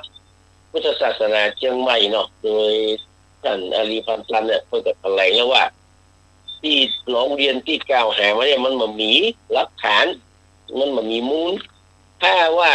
มีมูลมีอย่างต่างๆนี่ก็ขอส่งหลักฐานให้อันนี้ก็แล้วแต่เด้อนักสืบเท่าไหร่เก่งเนาะโลกโซเชียลเข้ามาแล้วมักจะมีนี่นะก็มาพิสูจน์กันแล้วกันเนาะผมวิพากษ์วิจารณ์ว่าอย่างก็อย่างตัวเป็นบาปเป็นกรรมต่อไปเขาก็เข้ามาสู่ปัญหาของเขามาสู่ปัญหาของเราเดียวกันเนี่ยตั้งคำถามไว้เนี่ยทำไมแค่รัฐการเนาะครับแค่รัฐการรู้จักหรอแค่รัฐการจึงออกบวชทำไมแค่รัฐการจึงออกบวชและปฏิบัติธรรมตั้งแต่เมื่อมาแล้วนะตั้งแต่2560มาแล้วกัน62 63มาแล้วกันคนละต่างโลกเข้าต่างธรรมเลยอันนี้เป็นการเป็นอันนี้เนอะเป็นแค่เป็นปัญหาเช่าเนอะทำไมแค่รัฐการจึงออกบวชและปฏิบัติธรรมขอไก่เพราะก้อนหินสิ้นใจเลยไว้อะไรขอเบื่อทางโลกขนาดเบื่อทางโลกมากๆขอควายอกหักเพราะถูกลักลวงเพราะถูกหลอกลวงจอดงองูไม่อยากแต่งงานเลยออกบวชไปจะได้แค่รัฐการข้าราชการที่เป็นคนลำปางเลยเป็นคนสวนดอกเป็นคนสวนดอกลำปางไปจะได้ถึงออกบวชและปฏิบัติธรรมขอไก่เพราะก้อนหินสิ้นใจเลยไว้อะไรขอไข่เบื่อทางโลกมากๆขอคอควายอกหักก็ถูกลักลวงและจององูไม่อยากแต่งงานนะอ้าวโทรเข้ามาหนึ่ง053 226 058รับไปบนระบบฟังตุลพลรับมาเนอะ053 เจ้าคนโต๊ะแหละก็ต้เย็นกันเลยคนโต๊ะกาปัดป้อไปการมาเฮ้อพ่อคนโต๊ะป้อกี่โมงล่ะแมลงตอดแมลงเจ้าล่ะวันนี้นะโอ้โหปิดหมดป้ากับแม่เพียมถ้าประมาณลงเงินได้เห็นมาอยู่เว้ยมาตอมมาก็ใกล้เนาะเอาพวกก็ไก่จองเนาะเจ้ามันหลวงประบงมาแล้วหน่วยป้าตายก้อนหินมันสิ้นใจกะก้อนหินมันสิ้น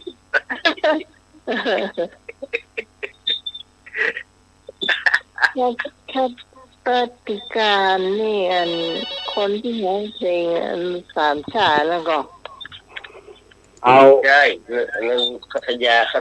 เรื่องควายเลยแต่ข้อไหนครับ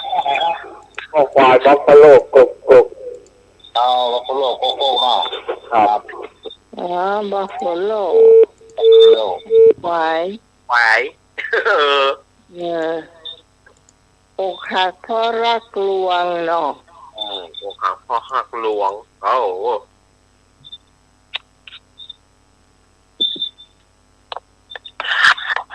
มาเลยตอกปละครแล้วได้ตั้งแล้ว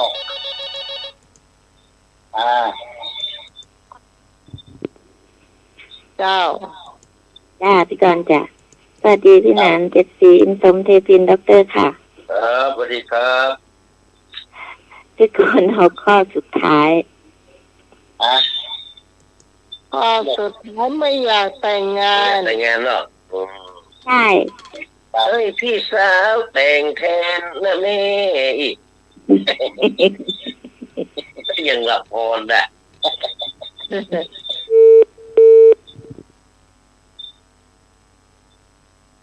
ครับงองูก็มีละคอควายก็มีละตู้ปัญหาเช่าลูกครับคอไก่ก็มีละค้างขอไข่มีให้ตอบเตือนเนอะโอ้ไฟมาแท้เหมือนแม่กันไหมเนี่ยครับไฟมาแท้ได้ขอเพลงเหรอไม่ได้ขอเลยครับนี่ไม่ได้ยินเหรอให้ครับน้ำน้องน้ำตาจังไหลแล้วก็ตอนนั้นเลยหมดแล้วยังมีแถมก็เฉลยเนาะเลิกละไอ้เนยตอบก็อย่างขอไข่นั่นล่ะขอไข่ครับอ๋อข้อจะมันว่าอย่างนี้เนาะครับเบื่อทั้งโลกว่ะเบื่อทั้งโลกว่ะก็ไม่รู้ว่ามันเป็นปัญหาเช่าก้อนหินสิ้นใจเลยจะบวชไว้อะไรให้กับก้อนหินเลยกัน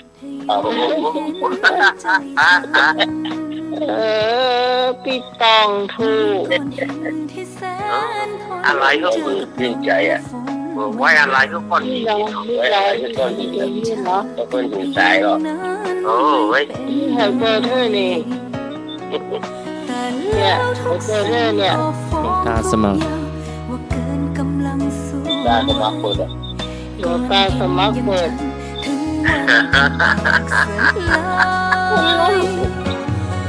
ไม่ธรรมดาแล้วก็เรียนแบบอาจารย์ได้ละเฮ้ย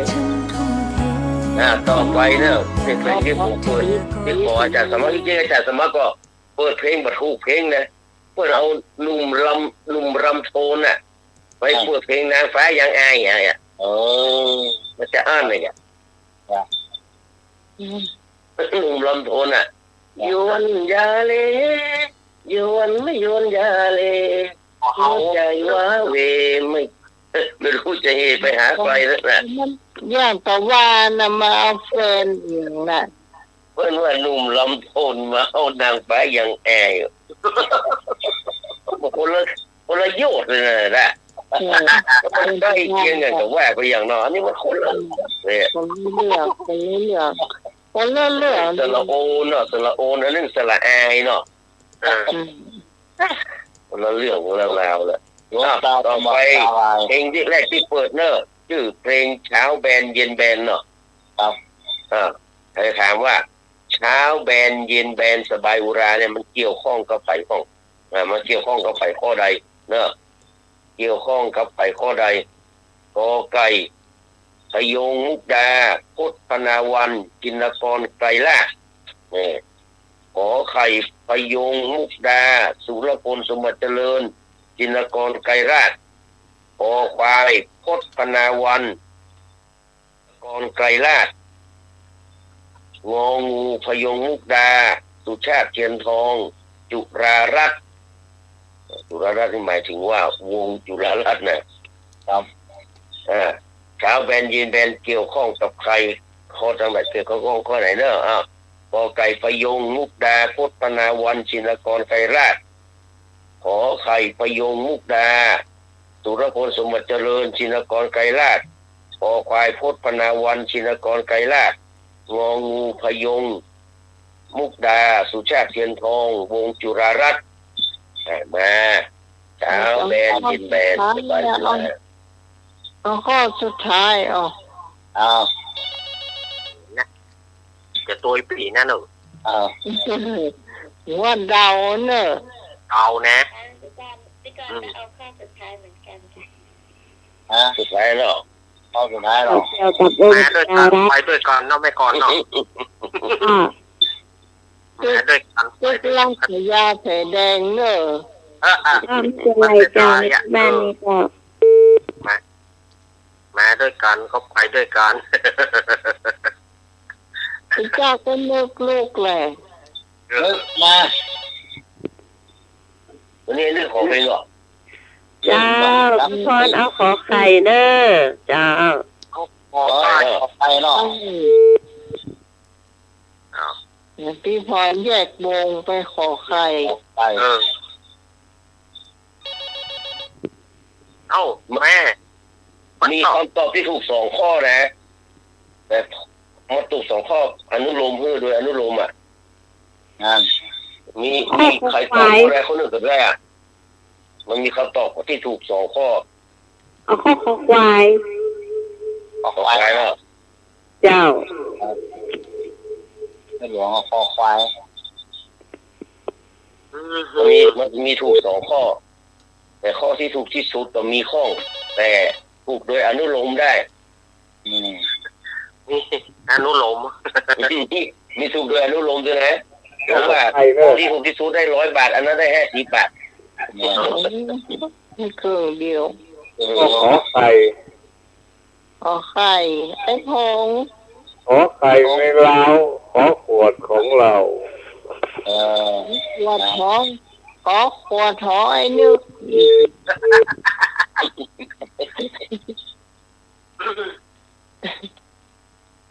แซวมันไปเถอะเฉลยเนาะครับเฉลยเช้าแบนเย็นแบนแต่งขึ้นเมื่อปี2512นุ่มเป็นในรักปิงเนาะครับนุ่มเป็นในรักปิงแม่พร้อมเดียวกับเพลงนี่แหละฉันรักคนยิ้มแป้นอยากเป็นแฟนคุณเสียจริงเสียงในเช้าเป็นยังเป็นห้องแบบอย่างนะครับแต่คนห้องคนเดียวกันคนแต่งคนเดียวกันคือพจน์พนาวัน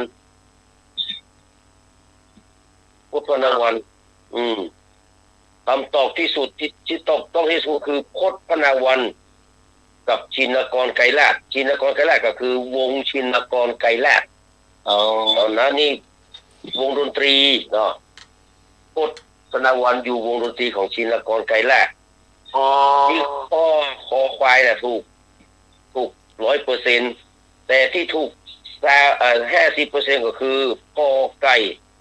พยงมุกดา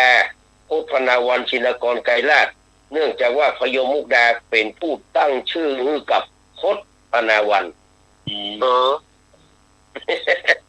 ก็มีเกี่ยวข้องนี้เหรอมีไถ่ตอกก็ไก่มีพี่ต้องไงผู้แก่เมื่อพี่ต้องก็ไก่พี่ต้องก็คอควาย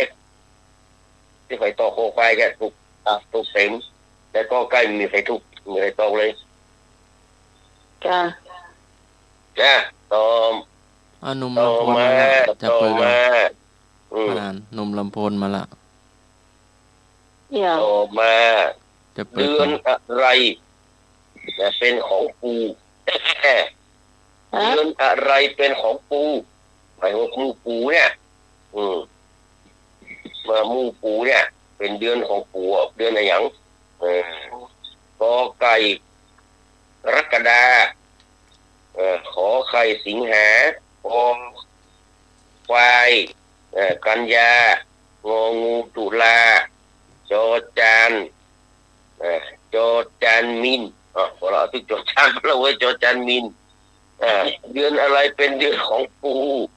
กอไก่กรกฎาขอไข่สิงหาสะขอควายกันยางองูตุลาจอจานมีนาเอาเดือนเนี่ยเดือนของปูของปูเดือนเหยาเป็นเดือนของปูฮะเดือนเหยาไงเดือนมีนาค่ะเอาสิงหาแก่แล้วสิงหาแต่ถ้าเช้าไม่ก่อนนี่มาเช้าตรงตัวเลยแหละตรงละตรงเขาจะเอากรกฎาเนาะมันหน้าฝนเนาะหน้าของมันเนาะถูกไว้ว่านะครับไปเอากรกฎาละไม่อยู่ในนาพวกลูกปูมอยู่ในนาเจอเลยครับ มา053226 เดือนของปู่อ้าวเดือนไหนเป็นเรื่องของปู่เรื่องของปู่นี่นะอันนี้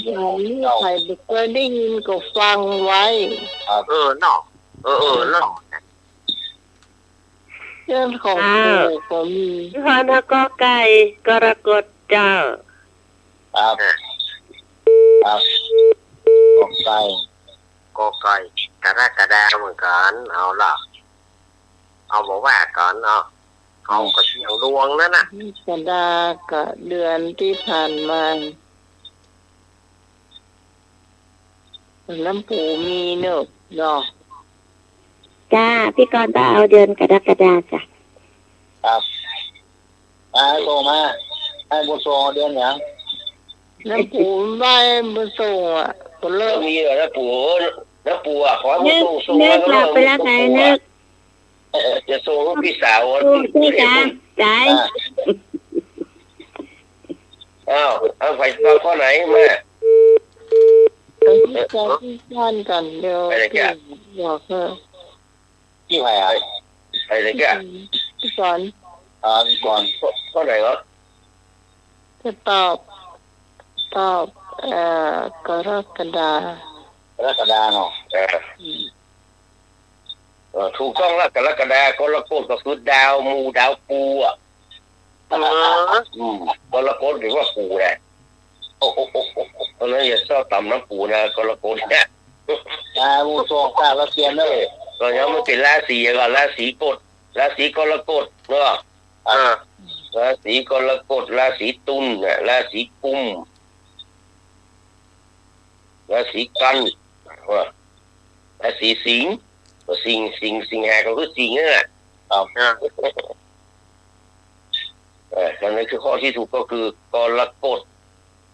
หมู่ดาวปูเอาหมู่ดาวปูลักทิ้งข้อต่อไปเนอะเอาถึงแท้ถูกเลยกันเนาะข้อต่อไปละทิ้งหน้าที่ราชการตรงกับข้อใดมากที่สุดเนี่ยมันตรงกับข้อแหละแต่ว่าวันใดมากที่สุดนั่นน่ะละทิ้งหน้าที่ราชการตรงกับข้อใดมากที่สุดละทิ้งไก่มาทำงานแต่ไม่ทำงานขอไข่แจ้งลากิจแต่นอนอยู่กับบ้านเฉยๆขอควายหายไปเฉยๆไม่มาทำงานงองูแจ้งลาป่วยแต่ไม่ได้ป่วยจริงละทิ้งหน้าที่ราชการตรงกับข้อใดมากที่สุดทำงานมาทำงานแต่ไม่ทำงานคือบรรยากาศมาตอกวัดแต่บรรยากาศนี่เนาะแจ้งลากิจแต่นอนอยู่บ้านเฉยๆมันเรื่องของเพื่อนเนาะหายไปเฉยๆไม่มาทำงานงองูแจ้งลาป่วยแต่ไม่ได้ป่วยจริงผมแม่ผมอันนี้มันหมายความว่าละทิ้งหน้าที่แจ้งลาป่วยครับราชการไม่ใช่หน้าที่แปลเลยแจ้งลาป่วยแจ้งลาป่วยแต่ไม่ได้ป่วยจริงนี่เนาะครับได้ป่วยจริงมันจุบนได้นี่เอาง่ายๆข้อไหนบอกมากที่สุดอ้างว่าเหมยแต่บอกเหมยอ้างว่าเหมยแต่บอกเหมยอ้างว่าเหมยแต่ไม่เมื่อย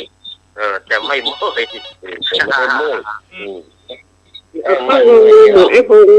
เขามีสองอย่างว่าเหนื่อยเมื่อยกันเหนื่อยอันเดียวก่อนเนาะ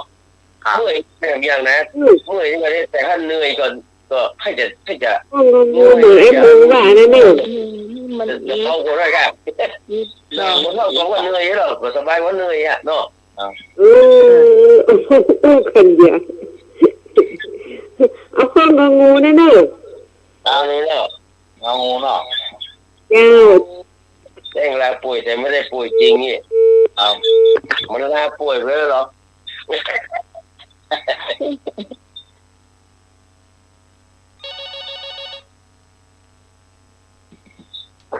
เจ้า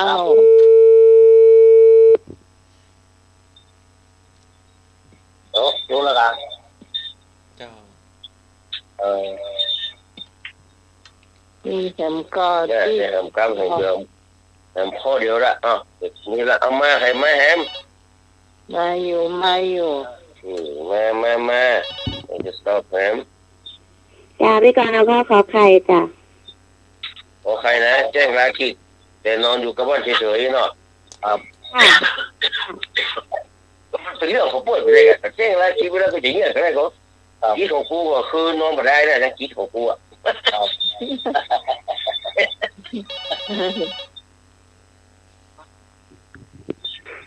เจ้าพี่พรนะคอควายเจ้าต่อไปแล้วออกไปมันมีข้ออย่างหูนะตะกี้พี่ฟังก็รักยิ้มอยู่คนเดียวพี่พอเอาข้อควายเราหายไปเฉยๆไม่มาทำงานโดนไอ้ป่องไอ้ทงอุ้มไปแล้วโอ้สองคนโดนไอ้ป่องไอ้ทงไปฝังแล้วโอ้โหฟังประวัติมันน่ากลัวตาแกคนเราไม่ได้เฉลยเนาะเฉลยก็คอควายมันหายไปเฉยๆมาราชการนั่นคือละทิ้งหน้าที่ราชการอ่ะต่อมาทำงานก่อนยังหันหน้ามาอยู่โรงพยาบาลแต่มันเหมือนราชการกับเรื่องของมันนะแจ้งราชีก็คือมันแจ้งราชีตลอดจะอยู่แล้วจะแจ้งมันอย่างว่าจะไปแขวนคอแขวนเรื่องของมันนะลาแล้วหรอแจ้งลาป่วยแต่ไม่ได้ป่วยแต่กับมันแจ้งมันก็มันลาแล้วหรอนี่มันก็แจ้งลาป่วยผมลาป่วยเนี่ยวันเดียวมันต้องมีรับรองแพทย์หรอกตามกฎหมายเพิ่นรับรองหรอกมันต้องมีรับรองแพทย์ก็ได้หรอกเพราะฉะนั้นมันหายไปตัวไหนไอ้ปองไอ้ตรงของอุ้มไปละลบเลยอันนี้หนีราชการง่ายคือหรอกต่อไปเนอะก็ต่อไปก็คือฟังดีเนอะนายหนูไม่ส่งนายเนเข้าเรียนชั้นประถมศึกษาปีที่1อ้างว่ายังรวยไม่พอจะโดนปรับเท่าไหร่นายหนูไม่ส่งนายเนเข้าเรียนชั้นประถมศึกษาปีที่1อ้างว่ายังรวยไม่พอยังรวยไม่ไหวจะโดนปรับเท่าไหร่กอไก่ 1,000 ขอไข่10,000เนาะขอไข่ 10,000 ขอควายไม่เกิน 1,000 งองูไม่เกิน 10,000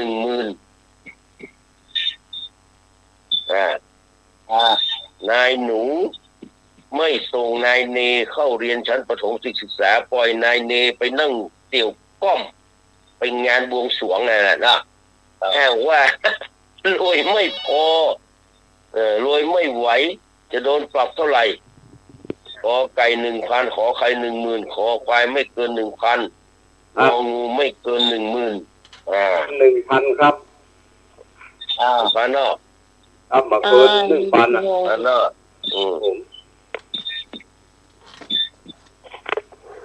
ไอ้หนูไม่ส่งนายเน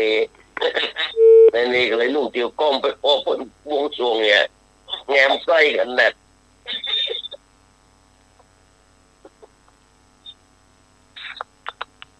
ใครจะต้องแง้มมาไม่ไหวเลยนะโดยว่าจะประสงเข้าเนี่ยเอาไปลองเอาสอบกะใครแง่วอย่าตึ้มหมดตึ้มเข้าไปแล้วโอ้ตึ้มเข้าไปอย่างเงี้ยแล้วมันเข้าไปสักหน่อย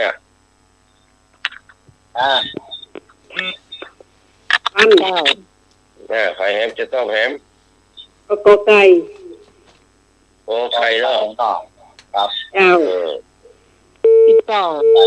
ต้องขอไก่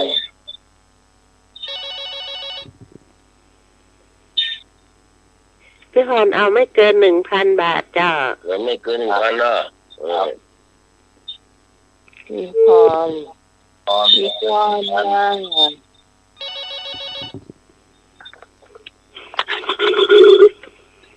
พี่กรณ์เอาข้าวควายไม่เกิน 1,000 จ้ะเกิน 1,000 นะเกิน 1,000 โดยไม่ไหวนะไม่เกิน 1,000เนาะลุงบอกว่าปั๊บนักก็มามีตังหูเหรอมอจะเลยเนาะจะเลยคือต้องเข้าใจกันว่าปั๊บเนี่ยนะถ้า 1,000 นี่นะไม่เกิน 1,000 คนละอย่างกันนะ1,000 นี่คือปั๊บเต็มๆเลย 1,000 เนาะถ้าไม่เกิน 1,000 เนี่ยมันจะปั๊บบาทเดียวก็ได้นะครับจะปั๊บ10 บาทก็ได้999 บาทก็ได้ปั๊บปันก็ได้แต่บัตรเกิน 1,000 เพราะฉะนั้นบัตรส่งบัตรสะดวกนี่นะแอ้งไปได้นะโดนปรับไม่เกิน 1,000 บาท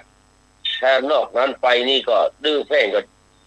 เกิน 10,000 หมดอะบัตรเกิน 10,000 บัตรเกิน 10,000 แค่ว่านอกจากเหลือจากบัตรส่งบัตรสะดวกนี่นะครับเพราะฉะนั้น 1,000 ครับไม่เกิน 1,000 มาเท่ากันนะฮะปรับ 1,000 นี่หมายถึงว่าต้องทำเต็มเลยเนาะแต่ไม่เกิน 1,000 มันจะปรับต้นใดก็ได้อ่ะแค่10 บาท20 บาท100 บาท2 บาท300 บาทก็ได้หมดอ่ะยังมาเกิน 10,000 ก็เช่นเดียวกันแต่ถ้า1ข้อขอใคร 10,000 เนี่ยมันต้องปรับละ 10,000 เลยเต็มจะไปต่ำกว่านั้นสูงกว่านั้นไม่ได้ละแต่ถ้าไม่เกิน 10,000 เนี่ยจะปรับแค่ 1,000 2,000 3,000 4,000 ได้หมดละ1,999 บาทก็ได้ต่อไปเป็นข้อสุดท้ายแล้วงงว่าจะให้หลับแล้วลงที่ไหนพวกนี้ข้อที่แบบไม่เกินเลยอ่ะ 1,000 เลยอ่ะไม่เกิน 1,000 เลยหนุ่มลำโพนมาละจะเปิดก่อนพ่ออาจารย์หนุ่มลำโพนมาละเป็นข้อสุดท้ายไม่มีสวรรค์สำหรับเธออีกแล้วไม่มีสวรรค์สำหรับเธอคือข้อใดล่ะไม่มีสวรรค์สำหรับเธอคือข้อใดหรือว่าไม่มีคำตอบจากสวรรค์นั่นคือข้อใดกอไก่เทวาขอไข่พัดสะหรือว่าพันสะหรือว่าพัดเนี่ยขอควายสุราไรงองูไตรทิพย์มาไม่มีสวรรค์สำหรับเธอหรือว่าไม่มีคำตอบจากสั่งสวรรค์กอไก่เทวาขอไข่พัดสายนะขอควายสุราไรงองูไตรทิพย์ข้อสุดท้ายละแม่ประทายญาติโยมเฮาไม่มีสวรรค์สำหรับเธอก็แปลว่าข้อใดไม่ใช่สวรรค์นั่นแหละข้อใดไม่ใช่สวรรค์ฮัลโหลบัฟฟาโลคอควายครับผมครับคอควายปลุงโพงมาละไม่มีสวรรค์สำหรับเธอสวรรค์ปิดนะสวรรค์ปิดตูโยเรอย่าจากพี่ไป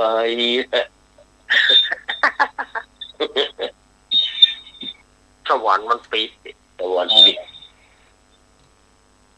เป็นอย่างสุรพลคิดว่าอะไรวะสุรพลสุรพลฮ้องว่าหัวใจผมว่างเงาแต่มันมีใครเอาเพราะว่าอย่างใครก็เรียนดาราน้อยว่าจ้างก็ไม่จองเนี่ยได้ละพี่กรณ์ขอไข่เจ้าได้ละเชื่องกับลิงแล้วล่ะจ้างก็มาจองแจ้งขนาดแจ้งยังมาจองเดี๋ยวว่าเรียบร้อยกันจะว่างทำอะไรก็ถึงว่างได้ละตะกี้ใครตอบนะวันข้อไหนหมูจ้าพี่กรณ์จ้ะตะกี้น้องพรตอบข้อขอไข่จ้ะพี่กรณ์เอาข้อขอไข่แล้วพี่กรณ์เอาตัวไหนพี่กรณ์เอาข้อกอไก่จ้ะกอไก่นะจ้ะยังอยู่แล้วข้อไก่มาคนละข้อมาคืนนั้นสวรรค์ลงสวรรค์ลงเอาข้องงูเอาโคโค่งูเหรอ เจ้าไม่หนุ่ยก็ไก่นี่มันเป็นเทวานะเทวามันไม่ใช่ใหญ่เทวานะเทวาก็อยู่บนฟ้าปะสวรรค์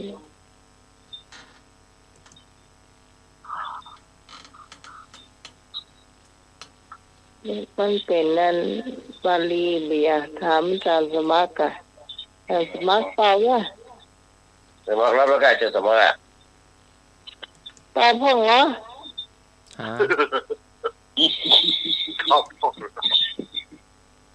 ปวดปีกนอกอยู่โย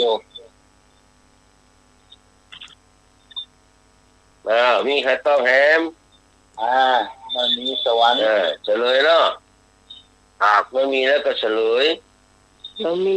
เทวาสุราไรไตรทิพย์เนี่ยมันเป็นสวรรค์หมดอะแต่ข้อขอใครพัดคือฝนหรือว่าปีคือไม่มีสวรรค์สำหรับเธอข้อขอใครต่อไปเอาแหมข้องเนาะถามว่าสีภัยลูกราชบุรีเจ้าของเสียงเพลงเนี่ยเหรอคนดีของแม่เนาะคนน้องนางทำไมไม่ยอมห่างแม่จะไปทางไหนก็แล้วแต่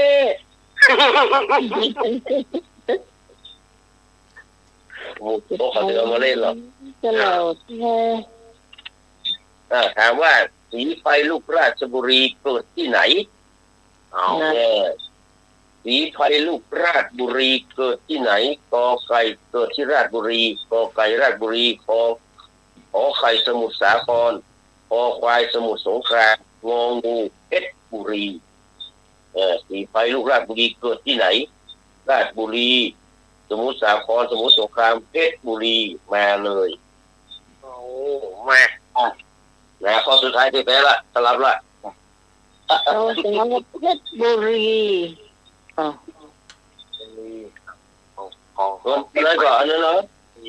ที่ไหนก็ไม่ใช่สักคำเราไปข้ออันนี่ของรักพี่คนเดียวเนี่ยเดือนใส่หน้าตาเดือนเพนน่ะ3,000เดือนเพนน่ะ3,000น่ะก็ไม่ใช่3,000สักคำหรอกไม่ใช่นครปฐมสักคำหรอกแล้ววันนี้สีไฟลูกราชบุรีจะเกิดที่ไหนมาข้องงูเนี่ยข้องงูเนาะเกิดที่บุรีบุรีเนาะอะไรกันอย่างฮะไม่ใช่ย้ายมันโลกไปเกิดนั้นนครสวรรค์นครสวรรค์ข้อสุดท้ายนะเพชรบุรีเจ้าเพชรบุรีไปเกิดถูกกระจงทองถูกกระจงทองว่าเจอจันนี่ยังวะไปอยู่บ้านพี่จันเนี่ยว่าพี่ยะอิงกันนอนเมื่อไหร่จะแปลงเมื่อไหร่เนาะพี่สายยันแต่ก่อนสมุทรสาครสมุทรสาครเป็นบริการที่สายยันเนี่ยแต่ก่อนไอ้พงตอบสมุทรสาครเนอะสมุทรสาครเนาะนี่มาเลย สมุทรสาครแม่ผมก็ถ้ามีมามีอยู่พี่นานทวนคำถามอีกทีดิค่ะสีไพรลูกราชบุรีเกิดที่ไหนขอไก่ราชบุรีขอไข่สมุทรสาครขอควายสมุทรสงครามงองูเพชรบุรีตัดใหม่พวกแจ้เพชรบุรีไปไหนพี่กรณ์เอาสมุทรสงครามจ้ะสงครามสงครามเนาะสงครามเฉลยสีไพรลูกราชบุรีน่ะเป็นคนสมุทรสงครามนั่นเกิดที่สมุทรสงครามนะแต่ว่ามันใหญ่ที่ราชบุรีเราไม่ได้ถามว่าเป็นคนที่ไหนหรอก เอาว่าเกิดที่ไหนหรอมันเกิดที่สมุทรสงครามได้หมดเมื่อนะพ่อแม่มันก็เอามาอยู่ที่ราชบุรีนะแต่มันเกิดที่สมุทรสงครามคนเนอะเงินเดือนเพียงได้3,000นะ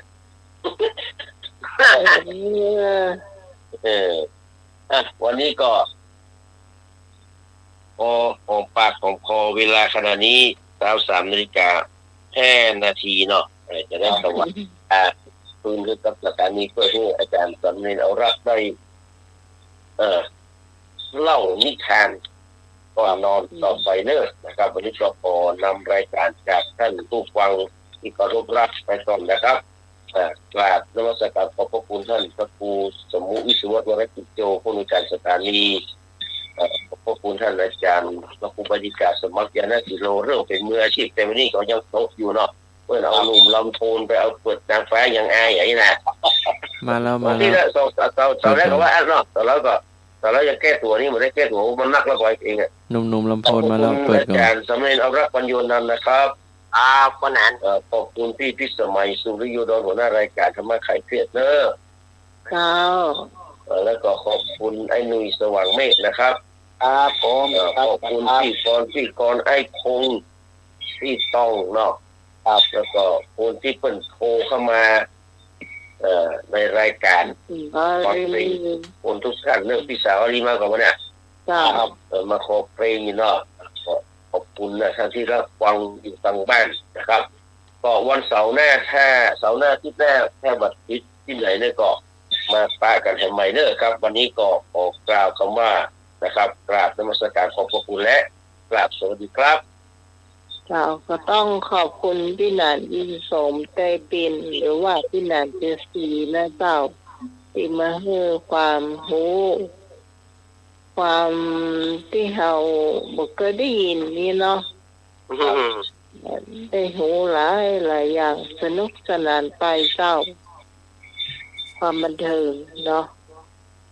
เจ้าตอนนี้เพื่อเมื่อเสียเวลาเจ้านิมนต์อาจารย์เอารักเจ้าครับ มาถึงช่วงเล่านิทานศรัทธาญาติโยมวันนี้อาตมาภาพ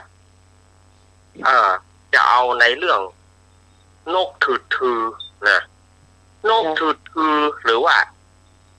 ตั้งภาษาเหนือเฮาของนกปุติกตั้งภาคกลางของนกถืดถือ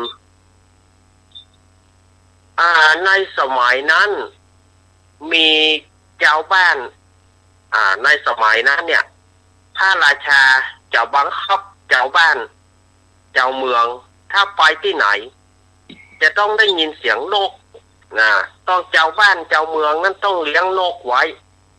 เวลาพระราชาเสด็จจะต้องได้ยินเสียง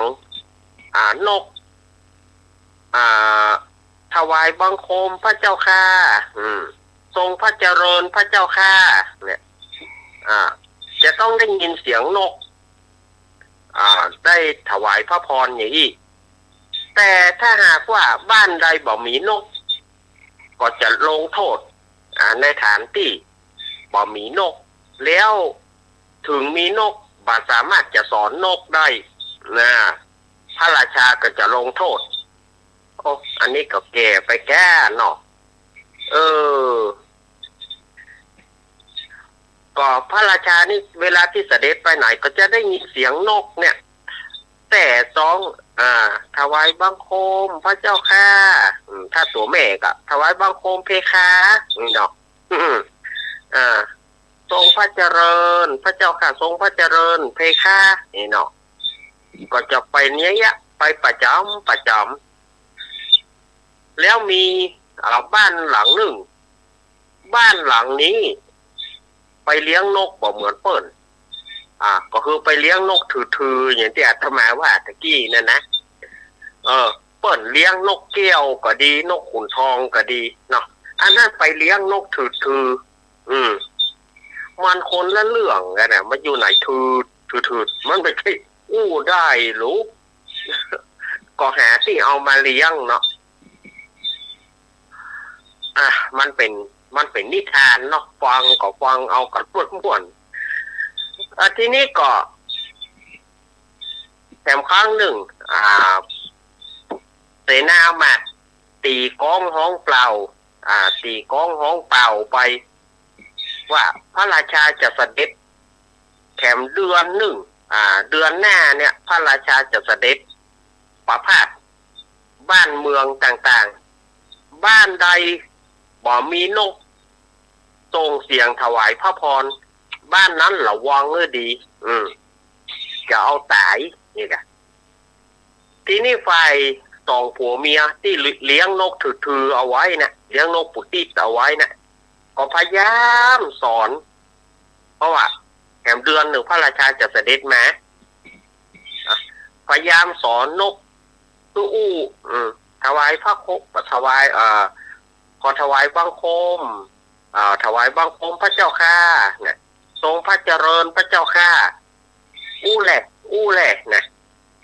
แต่ว่านกถือตัวนั้นน่ะมันบ่ยอมมันจะไปจะได้มันบ่ใจนกบ่ใจกันนกที่มันควรลูกมันเป็นนกถือมันอยู่กลางโต้งกลางนาพุ่นน่ะที่นี่ก็พยายามสอนในบ้านคุ้มกันท่านน่ะบ้านคุ้มกันท่านเปิ้นก็มีนกแก้วนกขุนทองนกแลนี่นะเปิ้นก็สอนนกก็จำไว้พระราชาเสด็จมา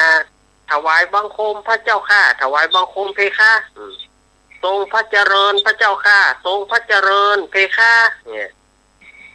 จะเสด็จไปไหนหรือพระเจ้าข้าจะเสด็จไปไหนหรือเพคะเนี่ยนกเนี่ยก็จะถวายพระพรแล้วก็จะถาม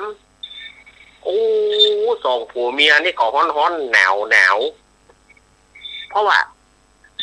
นกบ้านอื่นเปิ้นกันหมดก็ตัวเอามาเลี้ยงใจหอมใจหูเปิ้นหลงไผบอกเอานกอันนี้มาเลี้ยงมันบัดใจเรื่องมันนี้ที่นี่ได้ยินบ้านใกล้เฮือนเคียงหัวระเบียงติดต่อกันก็ได้ยินเสียงนกเจ้ยแก้วสองผัวเมียนี่เหือแตกเหือแตนเนาะเพราะว่านกบ่ยอมนกบ่ยอมเอาอย่างใดนี่ใกล้เวลานักแกละพระราชาก็จะเสด็จละจากวันเป็น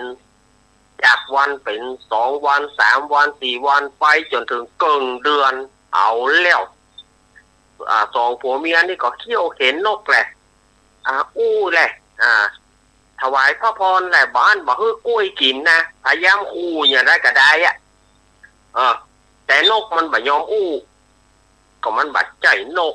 ที่ควรลูกมันบัดใจนกที่มันควรลูกมันไปอะไรอย่างไรบ่ฮื้อเข้าบ่ฮื้อน้ำบ่ฮื้อกล้วยบ่ฮื้อหยังกินทำทุกวิถีทางที่จะให้นกเนี่ยถวายพระพรแก่พระราชาแต่นกตัวนั้นน่ะก็บ่ยอมบ่ยอมจนมาถึงวันสุดท้ายเอาเลี้ยวเจ้าของบ้านนางสองผัวเมียน้ำร้อนหนาวเลี้ยวกูเกินอยากจะได้ยินเสียงกองจะกึดอยากจะได้ยินเสียงมโหรีแห่มาหุยผัวก็หุยเมียก็ให้เนาะนกบ่ยอมต้องฟังตั้งในบ้านในจองก่อนนกเดือดฟ้าวเหี้ยหรอแต่สองสาธุการพระราชาจะเสด็จมานี่น้อกูนี่น้อนี่น้ออย่างใดอีกอันนกนี่ก็บ่ยอม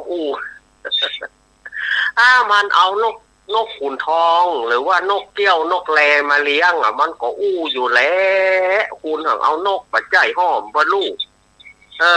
เอานกถือนกปุติดน่ะมันปัจจัยนกเมื่อใดเนาะจนถึงเอาละกะ อันนั้นก็ได้ยินเสียงก้องมามองล่วงหน้ามาหลอดสมัยก่อนเปิ้นจะเห็นแต่นี่นะก้องต้องมาก่อนก้องนำต้องมาก่อนมองกระจองงองเจ้าค่ะเอ้ยพระราชาเสด็จแล้วก็นั่นกับเสียงก้องเสียงฟองเสียงมโหรีเสียงแตรสั่งอย่างก็จะมากันแล้วแหละสองผัวเมียมันตึงใครขี้ใครหักละโลกเพราะความกลัวตายนะความกลัวตายไปทางบ้านมาจากบ้านเหนือก่อนนกบ้านเหนือก็ตอบถวายบังคมพระเจ้าค่ะถวายบังคมเพคะทรงพระเจริญพระเจ้าค่ะทรงพระเจริญเพคะจะเสด็จไปไหนจะเสด็จไปไหนพระเจ้าค่ะเสด็จไปไหนเพคะนกบ้านอื่นก็พระราชานี่ปลื้มใจมอบรางวีรางวัลกับเจ้าของนกเอาแล้วกันนี้ก็จากไปบ้านไอ้เกี้ยวก็มาบ้านพี่คำเนาะมาบ้านพี่ดำพี่แดงเอาแล้วมันข้ามมากายมาติ๊กแล้วนี่นกตำบ้านนี้ก็ไปติ๊กแหละอย่างเตี้ยจะมาว่าตะเกียนกน่ะก็ไปถวายพระพรไปจนถึงมาถึงบ้านของแกเนี่ยเอาเลยนกบ่ยอมนกมันบ่ยอมมันบ่ยอมถวายพระพรเข้าใจนะพ่อกับแม่มึงจะตายวันเนี้ยนะพ่อกับแม่มึงจะตายวันนี้แล้วนะมึงบ่เอ็นดูกะเสียแหงที่กูได้เข้าน้ำนกห้ามึงความฮักมันเป็นความมิ่งได้ไงความฮักมันเป็นความโกรธความแค้นน่ะมึงปันตายปันไว้เนี่ยขอมาลงกินมึงฐานที่มึงบ่ฮักพ่อฮักแม่ฝ่ายผัวมันถ้ากูหลอดไปกูจะปาดคอมันนี่หรอจะฆ่าเผียนกปุ่นนะถ้ากูหลอดได้หากว่าบุญกูยังหลอดได้กูจะปาดคอมันฐานที่มัน ทรยศอีล่อ ฐานที่ทรยศที่นี่ก็กายพระราชาก็เสด็จมาเรื่อยๆเนี่ยที่อาตมาว่านะมาจนถึงบ้านของสองผัวเมียนะเอาละเขย่าโกงขล่มแหละเฮ้ยปั้นตายเฮ้ยแหละปั้นตายเฮ้ยมึงเฮ้ยสุมาเนอะตีใจกรรมอาจจะหยาบไปเนาะสุมาทีนี้ปรากฏว่านกมันถึงไม่ยอมมันถึงไม่ยอมพระราชาบอกแสดงว่ามึงบ่สอนนกแม่นก่ออันข้าพระองค์สอนแล้วพระเจ้าข้าม่อมฉันก็พยายามสอนแล้วเพคะแต่มันบ่เอากรรมมันบ่เอากรรมหรือว่าสู่บ่สอนสู่หูก็อาทยาอันเนี้ยมันยิ่งใหญ่ถึงตายเลยแต่กูจะบ่ฮื้อสู่ตายเถอะจะทรมานเสนามัดยับมันขึงพืชยับขึงพืชก็คือมัดตีนมัดมือแล้วเอาขึงไปตั้งแน่ก็มันนอนราบกับปืนนั่นน่ะนอนกลางดินกลางแดดท่านน่ะแล้วก็โบยไฟโบยป้อใจ100โบยไม่ยิง100ในฐานที่มันมีนกป่าเปิ้นสอนนกกันทั่วบ้านทั่วเมืองเนี่ยมีมันคนเดียวไปกาลกินีโบยคนละ100 ทีแล้วจึงเอาดาบฟันคอมันในจังหวะนั้นเนี่ยนกตัวนั้นมันก็ขึ้นมาว่าพระราชาผู้โง่เขลาพระราชาผู้มีใจเหี้ยมโหดบังคับเปิ้นบ่เขเปิ้น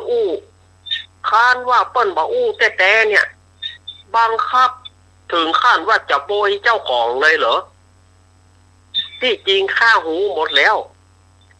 ข้าบ่เพราะข้าจังพระราชาผู้บ่อยู่ในทศพิราชธรรม เฮาจัง บังคับครับจำเปิ้นถ้าเปิ้นบาทำ3จะฆ่าบาเดือนนี้จะมาฆ่าเจ้าของฆ่ากะช่างมีปัญญาที่โง่เขลาเนาะเป็นถึงพระราชาโง่เขลาขนาดนั้นเลยเหรอเป็นถึงพระราชายังบัดตรึกตรองคือดี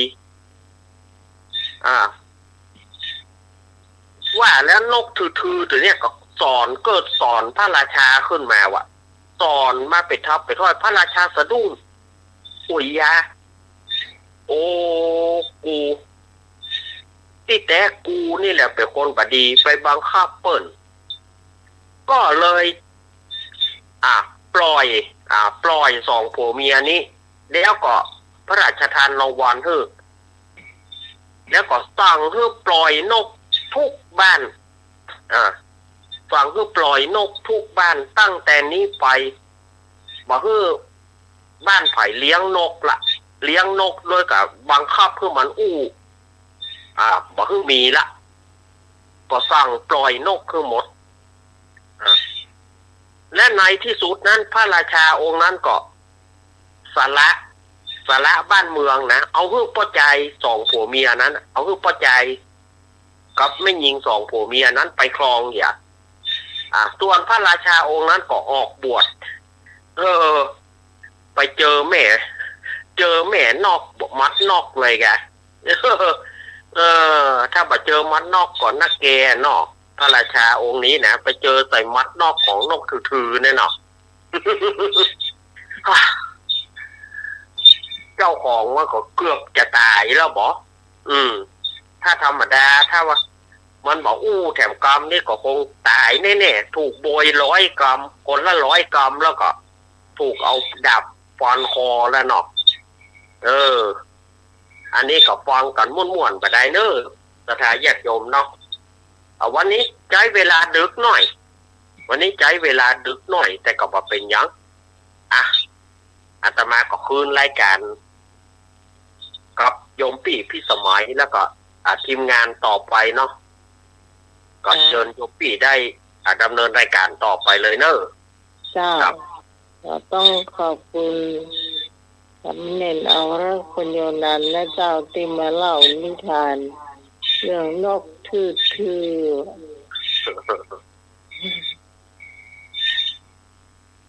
ฟังในคนช่วยเลยพี่พรรับหรือยังก็ว่ารับไปก่อนน้องแล้วนะ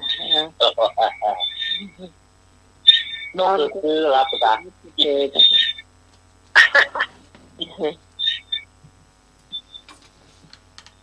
โอ้การมันรับ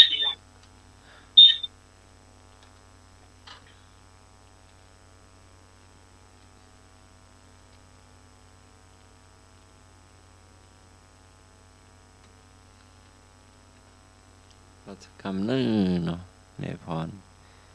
ก็ขอบคุณพระอาจารย์สมเด็จอาจารย์เอาลักษ์เนาะบริการฝากหมายเลขโทรกลับ Welcome to call back sir เอาสักอย่างละลูกเพราะมันโดนนกด่าหัวเนาะ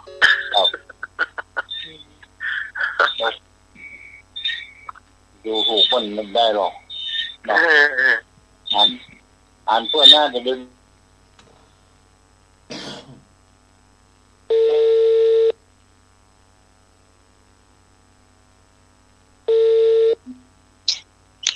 เจ้ามาละพี่พรเจ้านี่นะเราพ่องโยมมือคืนยี่ห้อมือคืนไงก็ตอนแรกก็ฟังก็ดีไปถึงเตียนเจ้าครับพระราชาจะมาไม่รู้มามันโจจะใดเนี่ยวูบไปเนาะรับไปรับไปมารับเจ้าได้ยินเสียงนกคือ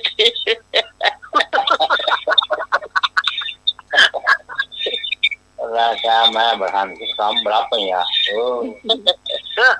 ที่ยวบรรลับสักเตื้อ เจ้าคนมั่งที่ตกอะคนละปุนที่มีพอมีนะตั้งละปุ้น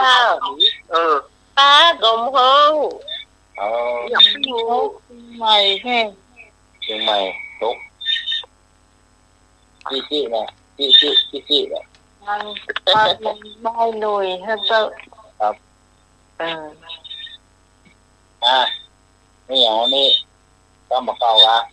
อย่างอ้อละ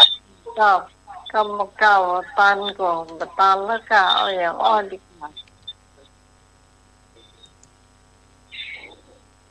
เดี๋ยวอาจารย์สมัครจะรับโมอาจารย์สมัครอย่างอ้อหมดรับมันมีเสียงตอบรับสงสัย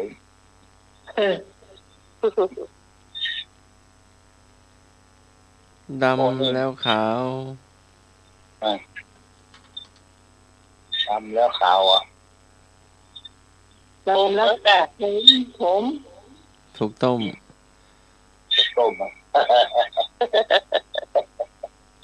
เอามาได้กินบ่ได้มาได้กินไม่ได้นะ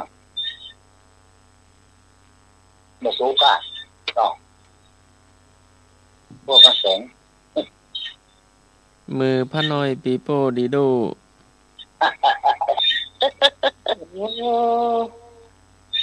ยังมาถามคำถามซี่เลยปกติถามเป็นมือว่ะเอามาได้กินบ่ได้มาเล่าอย่างมาหุ้งมานะจ๊ะเอาของกินได้มามองกินได้จ้ะ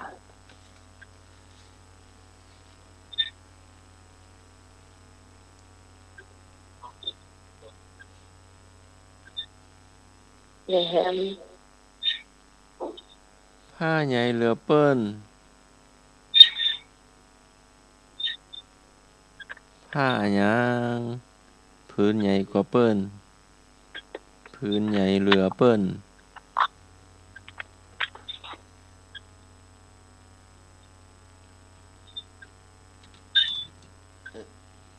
พระสังฆติผ้าเข้ามาผ้าอ้อมผ้าอ้อมครับผมผ้าอ้อมผ้ามาผ้าขมาตะวาละผ้าขมาม้าขาวขี่บ่ได้ผ้าขมาแต่นี้ถามว่าผ้าใหญ่เรือเปิ้นผ้าอ้อมผ้าใหญ่เหลือเปิ้นผ้าที่ใหญ่เหลือเปิ้นผ้าอ้อมอ้อมไปเล่นลายนี้เลยกะ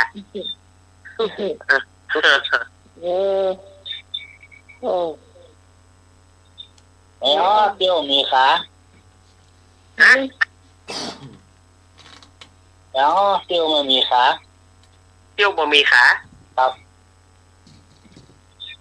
เตี้ยวบนหนึ่งเตี้ยวก้อมถูกต้องเตี้ยวบนกางเกงมอหนึ่งเตี้ยวให้น้ำเย็นกางเกงมอหนึ่งเตี้ยวให้หม้อน้ำดินตัวยังห้องว่าเตี้ยว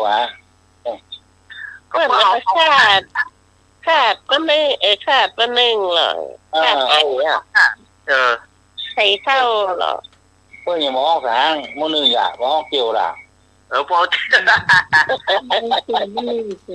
คนเมืองเหรอคุณแม่ขากางเกงมอหนึ่งอยู่ไหนคะนั่นไงหมอน่ามาลูกกรุงเทพมาอยากแต่งค่ายอู้เมืองหรอค่ายอู้ไทยหรอก็หาเตี่ยวมอหนึ่งคุณแม่ขากางเกงมอหนึ่งอยู่เดี๋ยวเตี่ยวมอหนึ่งก็กลัวพวกเหล่าของมันเนาะมันแหวนอยู่ตรงบนอยู่บนเหนือ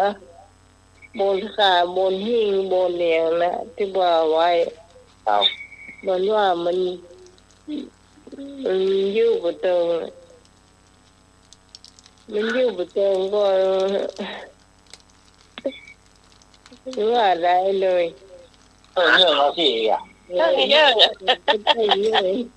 เทิงเยื่องไม่เทิงก็เทิงเยื่องเอาสิ อยู่ไม่เถิงตึงเยิงครับ พวกกรุงเทพห้องเครื่องเยอะ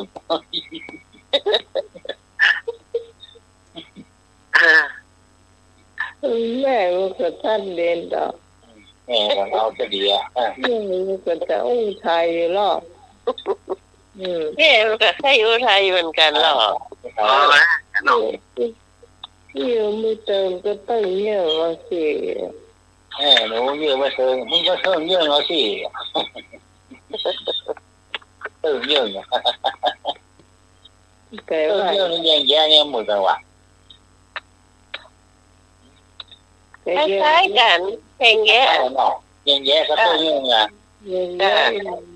เนี่ยเติมเยอะนี่วิดหน่อยเนาะยังเยอะดิเรื่องนี่มันกดเรื่องสาวมึงขึ้นไปอ่ะยืนรองเนาะนี่ตัวสูงขึ้นไปผมหน่อยเยอะก็ต้องเยอะเสียมาพอเนาะยังแย่นี่พอเนาะใช่ยังแย่มันต้องมือเอามือขึ้นก็ได้ครับจ้า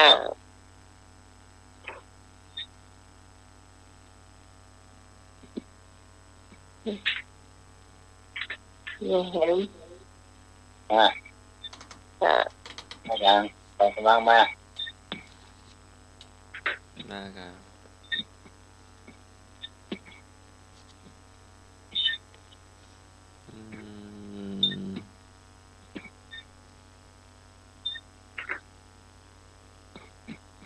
ข้ามบ่อป้น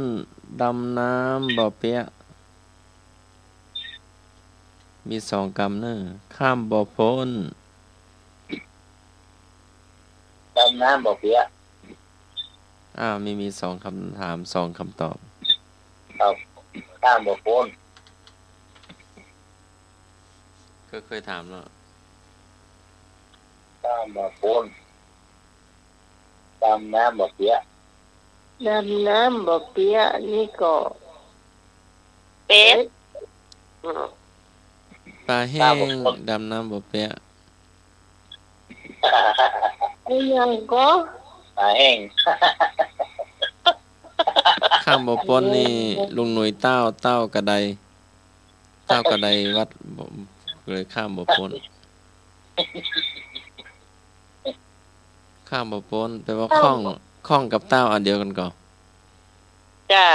ข้องก็ข้องกับมันข้องนี่แบบเหมือนกันกับเต้าเต้านี่เลย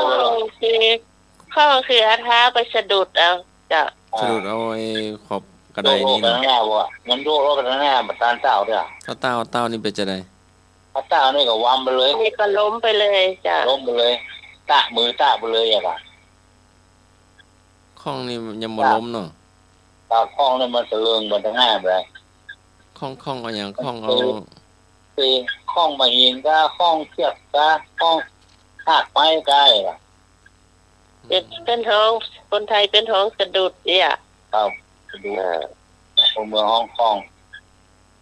ดำน้ำบ่อเปียปลาแห้งนี่มันเป็นปลาอย่างปลาเค็มหรือปลาปลาลิ้นก็ไปมันแห้งหมดหรอนึกว่าเป็ดกับดำน้ำมันกับเปียเหรอมีบนเป็ดโกมเปียแม่ได้หลายอย่างหรอกนี่คำถามมาถูกต้มแล้วคำถามถูกต้มเนี่ยเนาะเรียนว่ายายเนาะก็แห้งว่ะน้ำเปียปลาแห้งว่ะแม่นที่ไหนวะปกติว่าเนาะยังไงต้องเหมือนใจอ่ะ เอางัวเอาคำถามต่อไปงัวนอกวัดดอนตันเอา งัวนอกวัด ครับผม ไม่อย่างเหรอ งัวนอกวัด งัวนอกวัด งัวนอกวัดดอนตันเนาะ ไม่รู้เนอะอันนี้นะงัวนอกวัด งัวนอกวัดงัว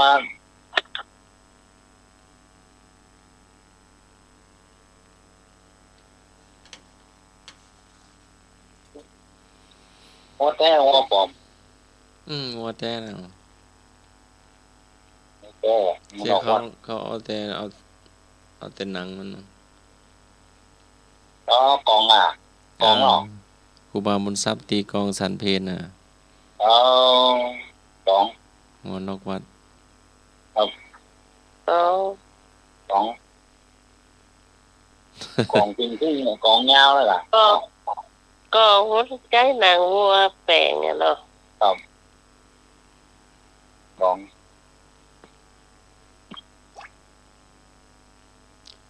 อย่างอ้อจิหาง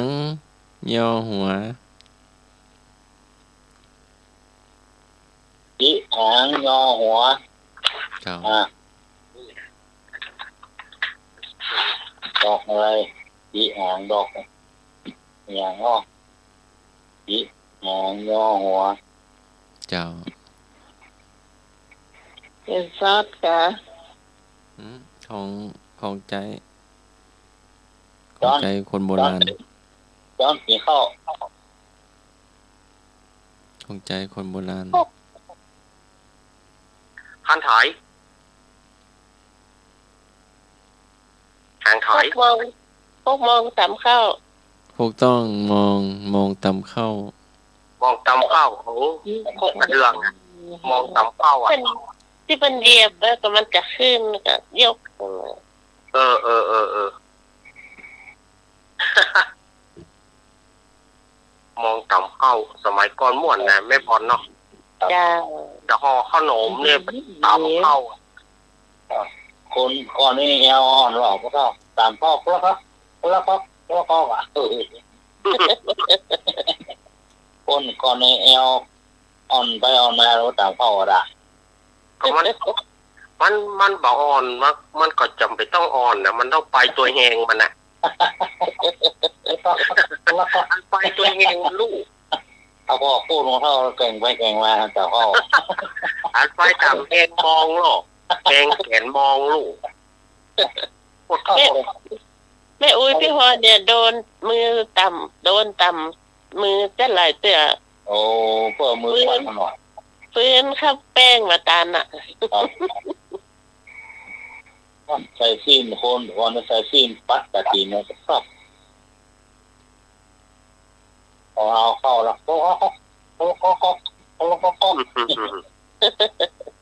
โอ้ม่วนแน่เมื่อก่อน50 กว่าปีนี่นะม่วนแน่คนก่อนความโปรว่าแต่งขนมแต่งยังโอ้เพิ่นรักเพิ่นประดิษฐ์ประดอยคนเดียวแต่นี่นะปูมากเกียดมากซื้อสำเร็จเลยครับเนี่ยผมไม่รู้จักเต็ม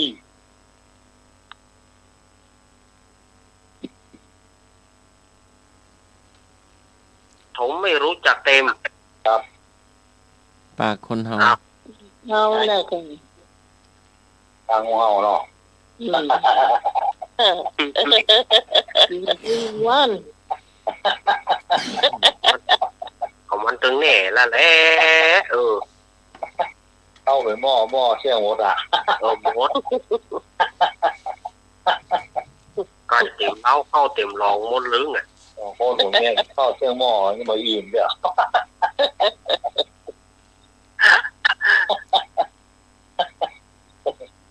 บริการละกินข้าวหูจักอิ่มไหมเนี่ยโอ้ เปิดเจ๊แล้วก็เรียกว่าก็เลยพี่มากินใหม่ขนาดนั้นนะ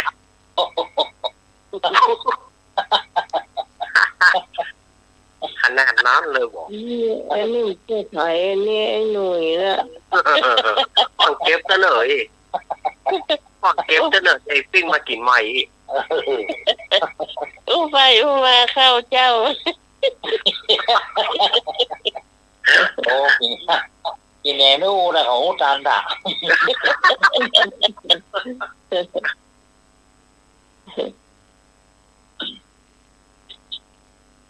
น้องก็อะไรบอกกินจ้ะเป็นมือตัวกระเป๋าเตียวไปเตียวมา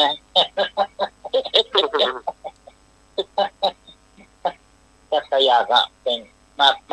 เป็นมือตัวกระเป๋าเตียวไปเตียวมาทำนะ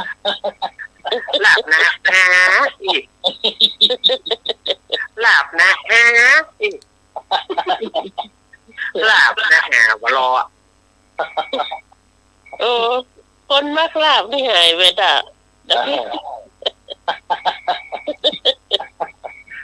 วันนี้หายผิวแกนี่มาเลยปีนะตัดกล้องแล้วที่นี่ก็ทางเทคนิค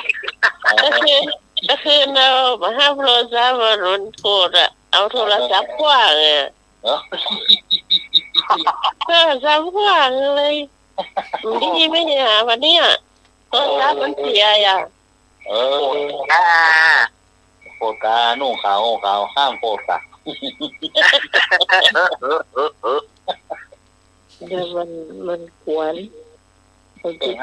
นห้ามโปรดหรอนุ่งขาวห้ามโปรดน้องเบรกคนไว้ดีแล้วนุ่งขาวห้ามโปรดห้ามโปรดยิ้มแย้มแจ่มใสเบิกบานเนี่ยใครว่าได้จ้างเขายิ้มเข้าไว้เนาะเข้าไว้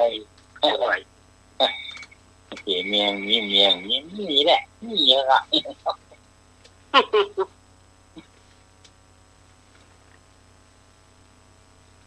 มาข้อต่อไปมาเดี๋ยวปลาอะไรหายากปลาหายนะปลาหายครับหายรักไปหรอ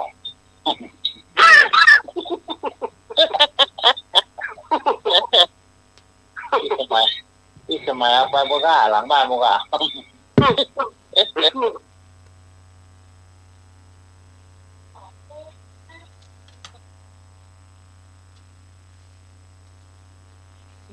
นาฬิกากำลัง2 ทุ่มนาฬิกาเดินโชเฟอร์ตายแล้วกินข้าวแล้วมันรับหรอ2 ทุ่มกินข้าวโชเฟอร์จะลบว่า2 ทุ่มกินข้าวหนักแล้วมั้ยครับข้าวหนักแล้วแล้วถ้าจะกัดอ่ะเนาะอย่าตัวเองละนะนี่ตู้เรียนเราเนี่ยพ่อไปล้างถ้วยไปนี่ถ้วยมึงไปหาโมโอคนเดียว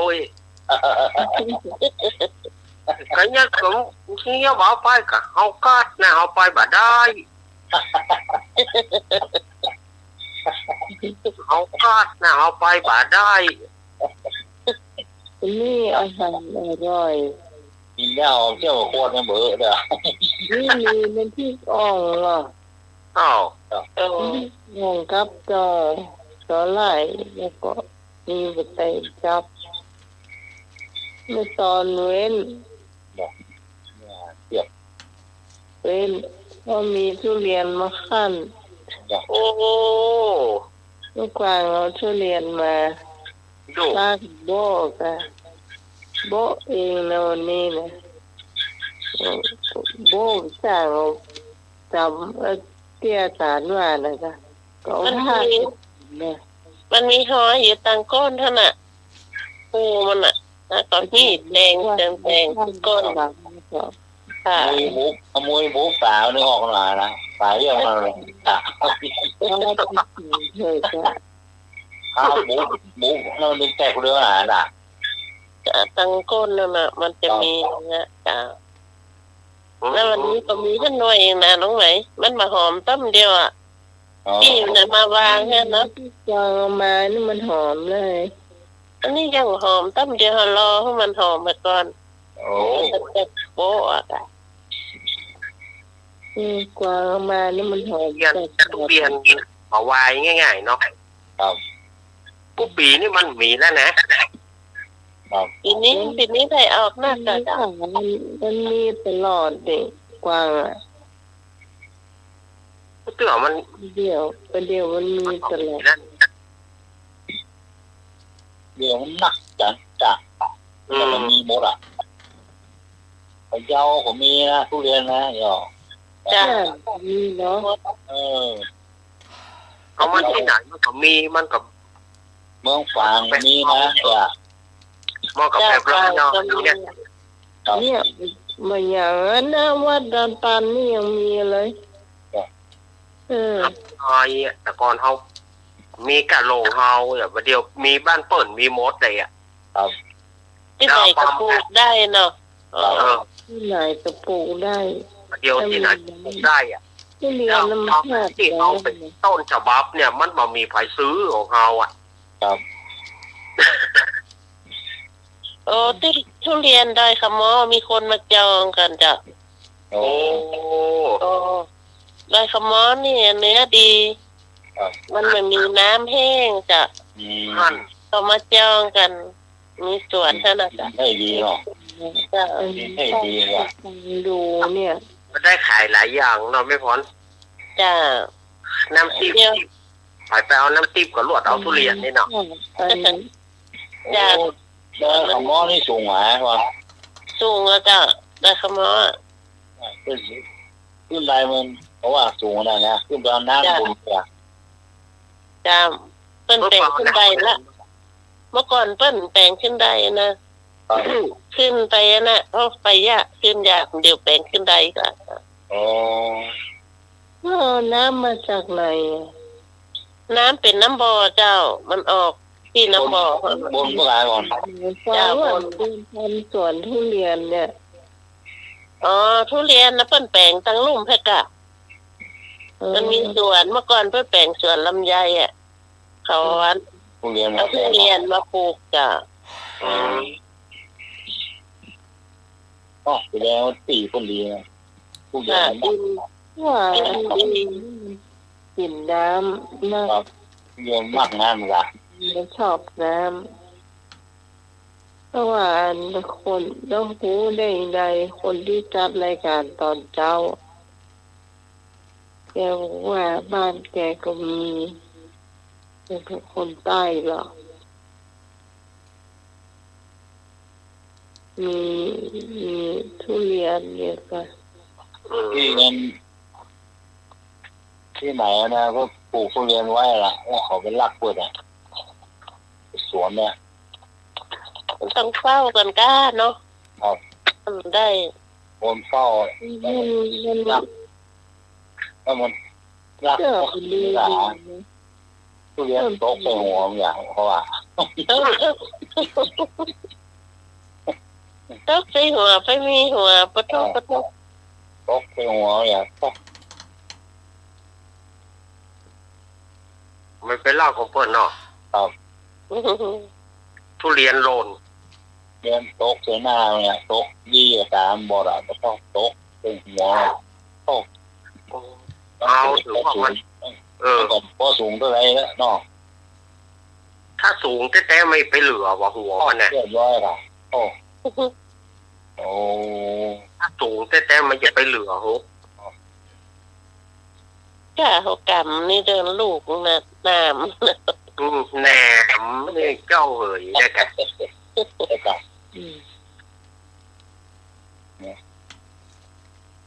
ก็กินยากแล้วก็ล้ำเหมือนนะก็โอ้เป็นน้ำมาปะ พ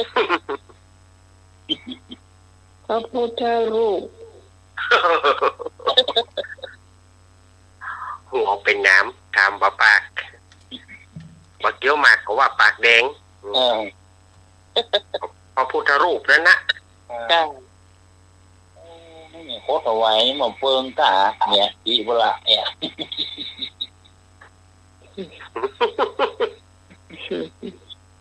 ปากระดักจึกกึกมือกระแรงโคตรเข้ามาในวะแต่งซ้ายแง่ขวาโอ้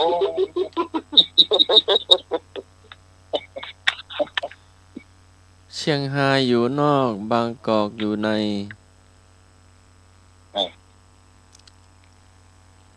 เชียงรายอยู่นอกบางกอกอยู่ใน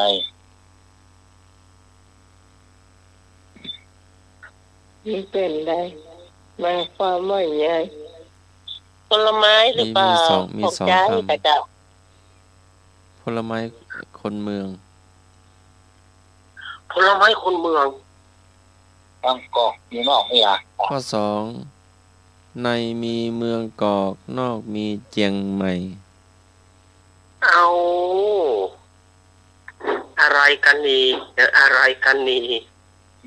ในมีเมืองกอกในมีเมืองกอกนอกมีเจียงใหม่มะละกออย่าง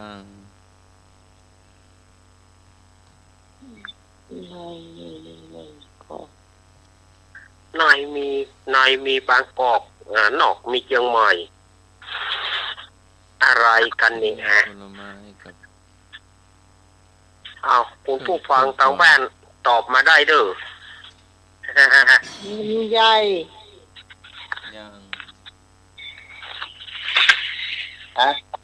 เฟืองมะไฟ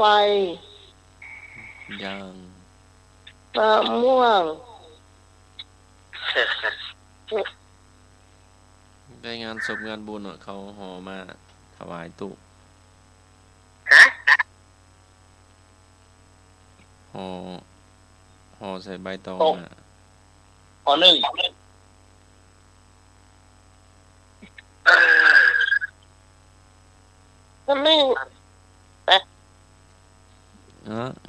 เกลือกับเมี่ยงโอ้เกลือกับเมี่ยงโอ้โหเกลือต้องออกของผิวมาอยู่ตรงเมืองเขาถ่าดีแต่ใ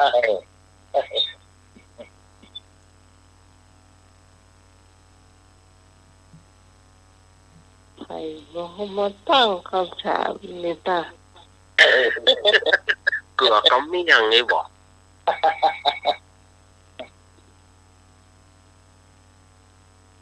เกลือกับเมี่ยง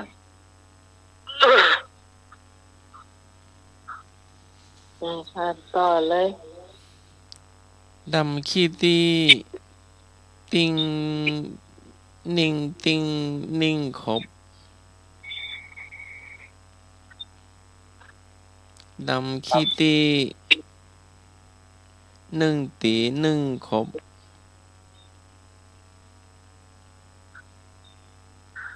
อะไรติงของใจฮะยิ่งตียิ่งคบเป็นของใจสลาไหมครับเต้า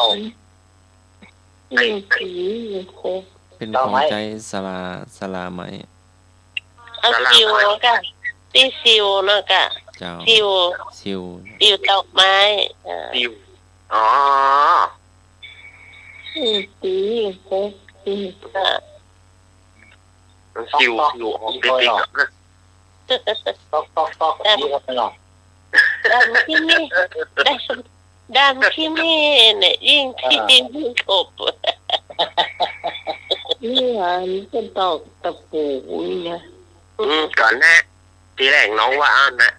เนี่ยซิวดอกไม้การสมาธิไม่สี จ็คกบบอกฮือว่ากบแจ็คฮะเจ๊กกุ๊กหรือว่ากุ๊กเจ๊กดีอ่ะเจ้าเจ๊กปุ๊บบอกว่าปุ๊บเจ๊กเอ้าแล้วว่าอีใดอ่ะน้ำพวนกันนี่เจ็คจุบบอกฮือว่ากุบแจ็คเป็นแกเมืองหรือเป็นอย่างครับบ่ฮู้นะปกติว่าน่ะเฮ้ยก็ไม่เจ๊กเนี่ยหมวกงอบยังเป็น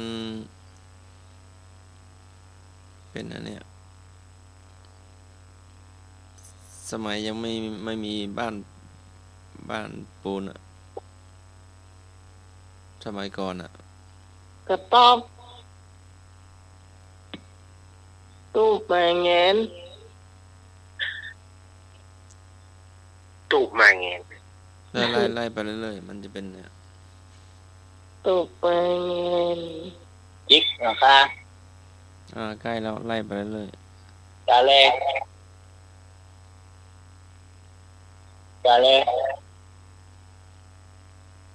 มันอยู่ใกล้กันนั่นแหละมัน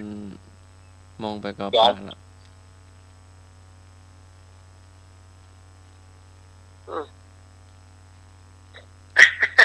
จิกด็อกค่ะ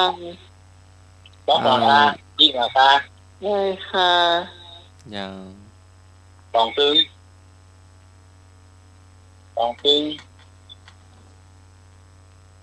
จังกะสีเล่าแล้วหน้าไม้เป็นจะได้หน้าไม้หน้าหน้าไม้กับธนูนะจ๊ะยังมันเป็นกุ๊บเจ๊กกุ๊บอย่างนี้หน้าไม้กับธนูนะก็นึกว่าไม้หน้าสามพอใจหรอไม่ใช่ใบผิดลาฮะที่บ้านของบ้านมันเจ้าสำหรับค่ำคืนนี้ต้องขอบคุณพระอาจารย์และคุณสมุวิศวัตวรกิจโจที่เมตตาเวลากับรายการธรรมะสายเสียของเราและเจ้าขอบคุณพระครูบดิกาสมังญาณสีโลที่มาเปิดเพลงของสุรพลและเจ้าวันนี้ขับโทรศัพท์ด้วยขอบคุณพระอาจารย์อรักษ์ประโยชน์นันท์และเจ้าขอบคุณน้องยุ้ยสว่างเมฆเจ้าขอบคุณวิพรนัทนันท์มโนคำเจ้าเจสีใจเนื้อเจ้าเราจะมาพบกันใหม่เจ้าเสาร์อาทิตย์หน้า3 ทุ่มถึงเที่ยงคืนสำหรับพระเจ้าพิสมัยสุริโยดอนเจ้าจากบ้านดอนตันตำบลเมืองแก้วอำเภอแม่ริมเจ้าพุทธศาสนาเทวดาคุ้มครองพระรัตนตรัยปกป้องคุณผู้ฟังให้มีความสุขทุกวันตลอดเวลาเจ้าสำหรับวันนี้ข้าเจ้าต้องลาคนผู้ฟังพร้อมทั้งทีมงานทุกคนสวัสดีเจ้าสวัสดีครับสวัสดีเจ้าครับ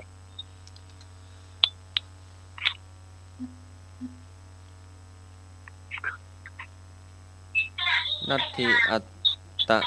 สมังเตปังความรักอื่นเสมอด้วยตนไม่มีค่ำคืนนี้ก็ไปพระสวดมนต์แผ่เมตตาหลับเป็นสุขตื่นเป็นสุขขอกราบนมัสการและเจริญพรก็คืนนี้สถาญาติโยมรับดีฟอนดีเนอร์พรุ่งนี้ขอให้สดใสเดือนนี้เป็นเดือนวันแม่ภายที่มีแม่อยู่ก็ไปกราบไปไหว้เปิ้นเนอร์ภายที่แม่บ่มีก็เอาปูนเปิ้นมาไหว้มาสาเนื่องด้วยโอกาสวันแม่แห่งชาติที่จะมาถึงแห่งปัจจุบันนี้ก็ขอให้ทุกท่านอยู่ดีมีสุขรับดีฝันดีเหมือนกันเนอะอายุวันโนสุขังพารัง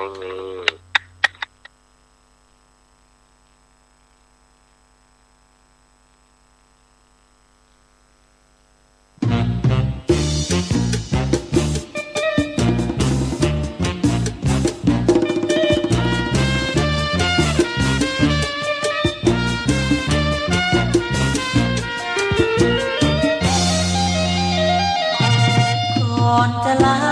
ขอคำสัญญาสักหน่อยว่าจะคอยและหาเวลาพบกันชั่วโมงรักมีเวลาแสนสั้น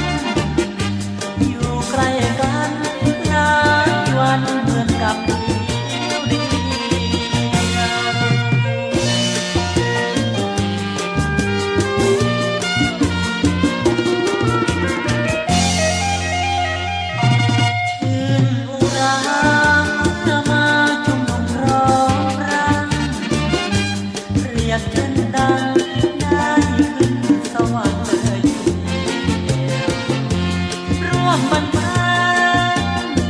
วร่าเริงหายเปลี่ยวจะแลเลี้ยวดูใครก็แจ่มใสดี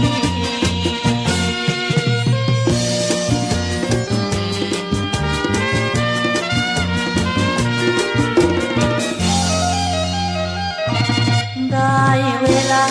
เก็บนาฬิกากำหนดจังใจงดเสียงเพลงบรรเลงเสียงดีหมดเวลาจะต้องลาน้องให้โชคดีแล้วมีโอกาสพบกัน